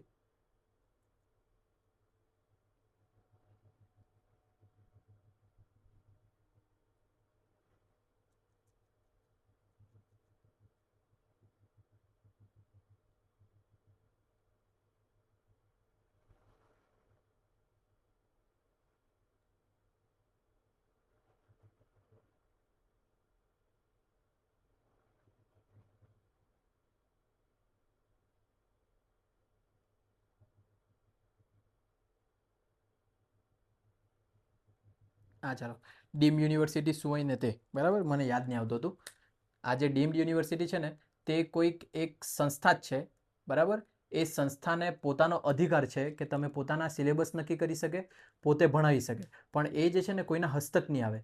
એ બધા જે છે ને યુજીસીના એક્ટ હેઠળ કામ કરતા રહે, બરાબર. એટલે એ એકચ્યુઅલી એ લોકો પોતે યુનિવર્સિટી તરીકે બી નથી સંપૂર્ણ અને થોડીક યુનિવર્સિટી તરીકે બી છે. તો આવી જે ડીમ્ડ યુનિવર્સિટી હોય ને તેને સંપૂર્ણ યુનિવર્સિટીમાં રૂપાંતર કરો, કાં તો એને સંપૂર્ણ રીતે બંધ કરો. એક સંદીપ યુનિવર્સિટી છે, લગભગ તે ડીમ્ડ યુનિવર્સિટી જ છે, લગભગ જ્યાં સુધી મને નામ યાદ છે ત્યાં સુધી, બરાબર. તો એ લોકોની ઉપર કોઈક હેન્ડલ કરવાવાળું નહીં હોય. યુજીસીના અંડર એ લોકો પોતાના અભ્યાસક્રમ કરીને પોતે બધું નક્કી કરતા હોય. તો આ જે યશપાલ કમિટીની રિપોર્ટની અંદર નક્કી થયેલું કે આ જે છે ને તેને કાં તો સંપૂર્ણ યુનિવર્સિટી ઘોષિત કરો, ક્યાં તો પછી એને બંધ કરો, બરાબર. આ રીતનું હતું તમારું યુનિટ 10. છે થોડુંક ગંદુ, પણ સ્ટાર્ટિંગમાં જે સારા યુનિટ હતા ત્યારે જેમ તમે ખુશ થયા તેમાં આમાં થોડુંક તો આવવાનું છે. એક સિક્કાની બે બાજુ, સારું તો હોય તો ખરાબ બી હોય. તો હવે તૈયારી કરજો અને મહેરબાની કરીને આટલે સુધી જોયું છે 10 યુનિટ સુધી તો 100% તમને ગઈમાં જશે તો જ જોઈ જશે તમે લેક્ચર. ભલે અમુક જગ્યાએ તમે બોર થયા હશે, કેમ કે ટોપિક એવા આવી જાય કે જે મને પોતાને બી કંટાળો આવે, પણ ભણાવવા તો પડવાનું જ છે, કેમ કે તમારે બી યાદ રાખવાનું જ છે, બરાબર. એટલે ગઈમાં હોય મારા વિડીયો તો મહેરબાની કરીને સબસ્ક્રાઇબ કરી મૂકજો ચેનલ, કેમ કે હજુ આગળ આવવાના છે તમારા પેપર સોલ્યુશનના ને એવા. ને બધા વિડીયોને મહેરબાની કરીને લાઇક કરી દેજો, કેમ કે આટલું બધું જે મહેનત કરી છે, ફ્રીમાં જ મહેનત કરી છે તમારા માટે, તો એટલું તો કરી શકે તમે, બરાબર. બધાને ઓલ ધ બેસ્ટ એક્ઝામ માટે. તોડી ફોડી નાખજો અને ખતરનાક માર્ક્સ લાવીને પાસ થઈને મને મેસેજ કરજો કે સર અમે ક્વોલિફાઈ થઈ ચૂકેલા છે. એટલે પછી મેં મારું એડ્રેસ મોકલા તો તમે મને 2 કિલો કાજુ કતરીના ડબ્બા એમ પાર્સલ કરાવજો, કુરિયર કરાવજો, એટલે મેં ખાવા આરામથી બેસીને. અને આ મારો નંબર છે, આના પર મેસેજ કરીને તમારે જે 10 યુનિટના મટીરિયલ જોઈતા હોય ને તે મેળવી શકે તમે ફક્ત અને ફક્ત 999 રૂપિયામાં આપા. કોઈ એક જ યુનિટ જોઈતું હોય તમને તો 149ની અંદર મળી જશે. ડેમો માટે એક સેમ્પલ જોઈતું હોય ને તો મેં તમને ફ્રી યુનિટ આપી દેવા, યુનિટ 8 તમે જોઈ લેજો, ગમે તો જ પછી બીજું લેજો, પણ મારી ગેરંટી છે 500% તમારા માટે એ વ્યવસ્થિત છે, લઈ શકે તમે, બરાબર. આ છે અને આની સાથે આપણે 10 યુનિટ પતાવ્યા. આગળ હવે કોમર્સના સ્ટાર્ટ કરશું આપણે, પણ કાલથી કે પરમ દિવસથી આપણે 2018થી 25 સુધીના સોલ્યુશન કરીએ. પણ એ સોલ્યુશન ડાયરેક્ટ નહીં જોવા લાગી જતા, પહેલાં 10 યુનિટ કમ્પ્લીટ કરજો ને પછી જ જોજો, બરાબર. ઓલ ધ બેસ્ટ, પાસ થઈ જાજો, ક્વોલિફાઈ થઈ જાજો, એવી શુભેચ્છા.